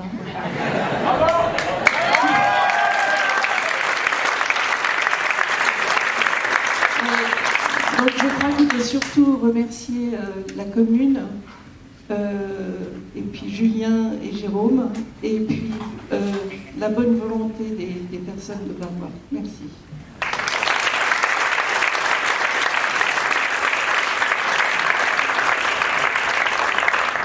Alors, merci. Comme a dit Julien, c'est pas tout à fait terminé. Claude, je vais vous accaparer encore quelques minutes, parce que j'ai un souvenir que nous avions eu une discussion sur l'aéronautique. Vous êtes passionné, je suis également passionné, et nous avions non pas parlé d'aéronautique spatiale, mais vraiment de ce qui nous touche, donc les avions. Nous avions survolé à l'époque, une grande partie de l'époque de l'aviation. Alors, en préparant cette journée, je me suis dit, tiens, je vais faire un petit quiz pour Claude, vu qu'il m'avait dit, vraiment avec beaucoup de conviction, que le moteur Rolls-Royce était quand même le moteur qui faisait le plus beau bruit. Donc, il confirme. Et à ce sujet, je me suis permis de faire 4 extraits sonores d'avions. Donc, il y a la première époque, c'est facile, les avions à hélice avec des pistons, je suis sûr que vous allez reconnaître. Et on va écouter, d'ailleurs le public peut participer, on va écouter 4 moteurs d'avion qui passent. Et on va essayer de deviner quel est le Rolls-Royce dans l'histoire. Alors si la régie arrive à envoyer le son, c'est avec plaisir. Le Rolls-Royce à piston pour l'instant. Non, là on parle de vieille époque. Comme vous voulez.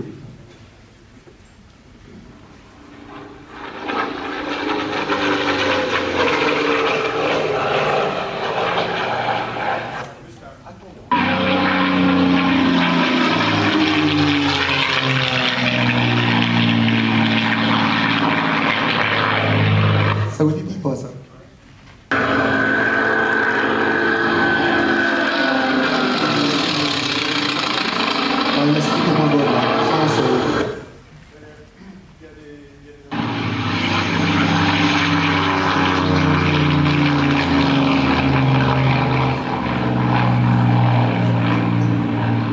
alors voilà. Donc voilà 4 extraits de 4 moteurs à piston, dont dans ces 4 extraits, il y en a un, effectivement, qui est un Rolls-Royce. Vous hésitiez, mais... Oui. En fait, le Hunter est équipé d'un réacteur Rolls-Royce. 2 sur 3. Et puis le bruit du Hunter, je le connais bien parce que je l'ai vécu pendant longtemps. Encore une fois, c'est le Hunter au militaire et ensuite, comme je l'ai indiqué, comme un avion civil. Là, le tout premier, j'ai beaucoup aimé, c'est celui qui m'a le plus touché. Hein? Non, malheureusement, c'est pas celui-là, c'est un P-47 Thunderbolt, donc un moteur en étoile. C'était le deuxième. Est-ce qu'on peut entendre la deuxième séquence, s'il vous plaît? Comme ça, vous serez instruit sur le bruit d'un moteur Rolls-Royce sur un avion. En l'occurrence, un P-51 Mustang qui était équipé du moteur Rolls-Royce pendant le deuxième conflit mondial.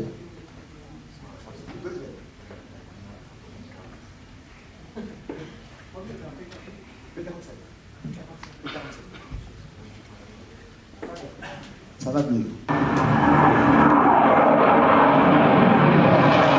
Alors, donc, ils se sont loupés. Ça, c'était la deuxième séquence. On reprend la...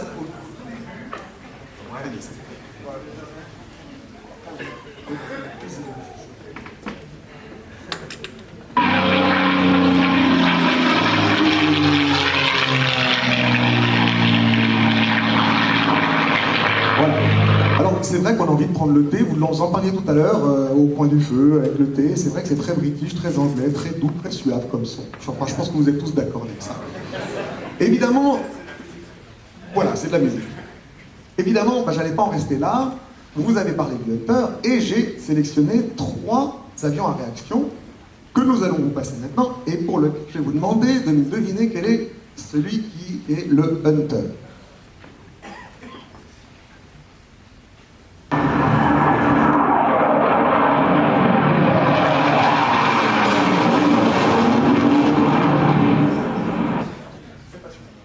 Il arrive.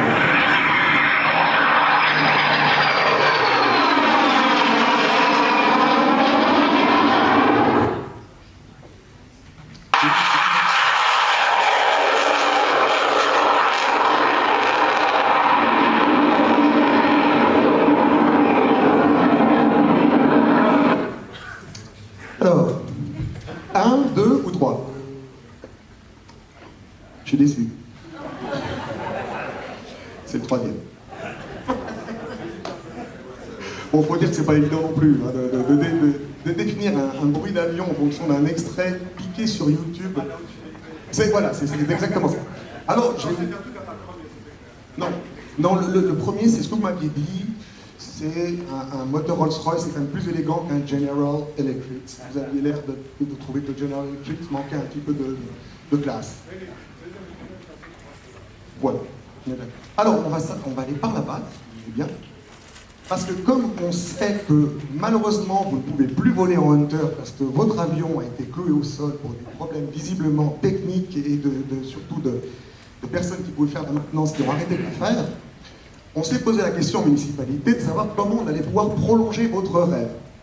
Il se trouve que mon épouse, qui a été aussi un petit peu mon espionne dans l'histoire, m'a dit que quand vous étiez jeune, vous faisiez du modèle réduit. Ça tombe bien, moi aussi. Alors j'imagine que vous aviez le machin, le papier de soie, fallait avec le tendeur, vernis, le truc, voilà, 2 semaines de montage, 20 secondes de vol, donc on a tous connu ça. Et donc, au niveau de la municipalité, on se posait la question, mais qu'est-ce qu'on pourrait faire pour qu'il ait quelque chose encore qui lui rappelle le Hunter? Alors tout d'un coup, pif, ça fait tilt, et on est heureux de vous offrir quelque chose. Je vais vous faire enlever le superbe drap qui est là, et ça je crois pas, mais voilà, on vous a trouvé un Hunter radiocommandé, comme ça vous allez, mais oui, c'est comme ça vous allez pouvoir revenir à votre enfance.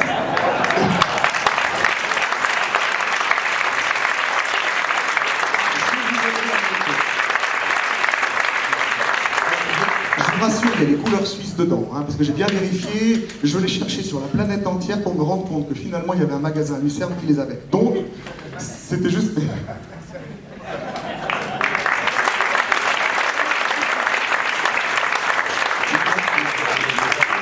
Je vais passer la parole à mon collègue. Voilà, merci.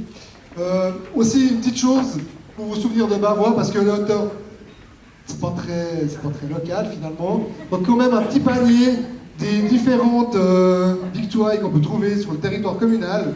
Voilà, pour que vous puissiez passer un hiver... ou survivre à l'hiver qui s'annonce. Voilà. Et gastronomique, exactement. Voilà. En tout cas, merci beaucoup pour votre venue.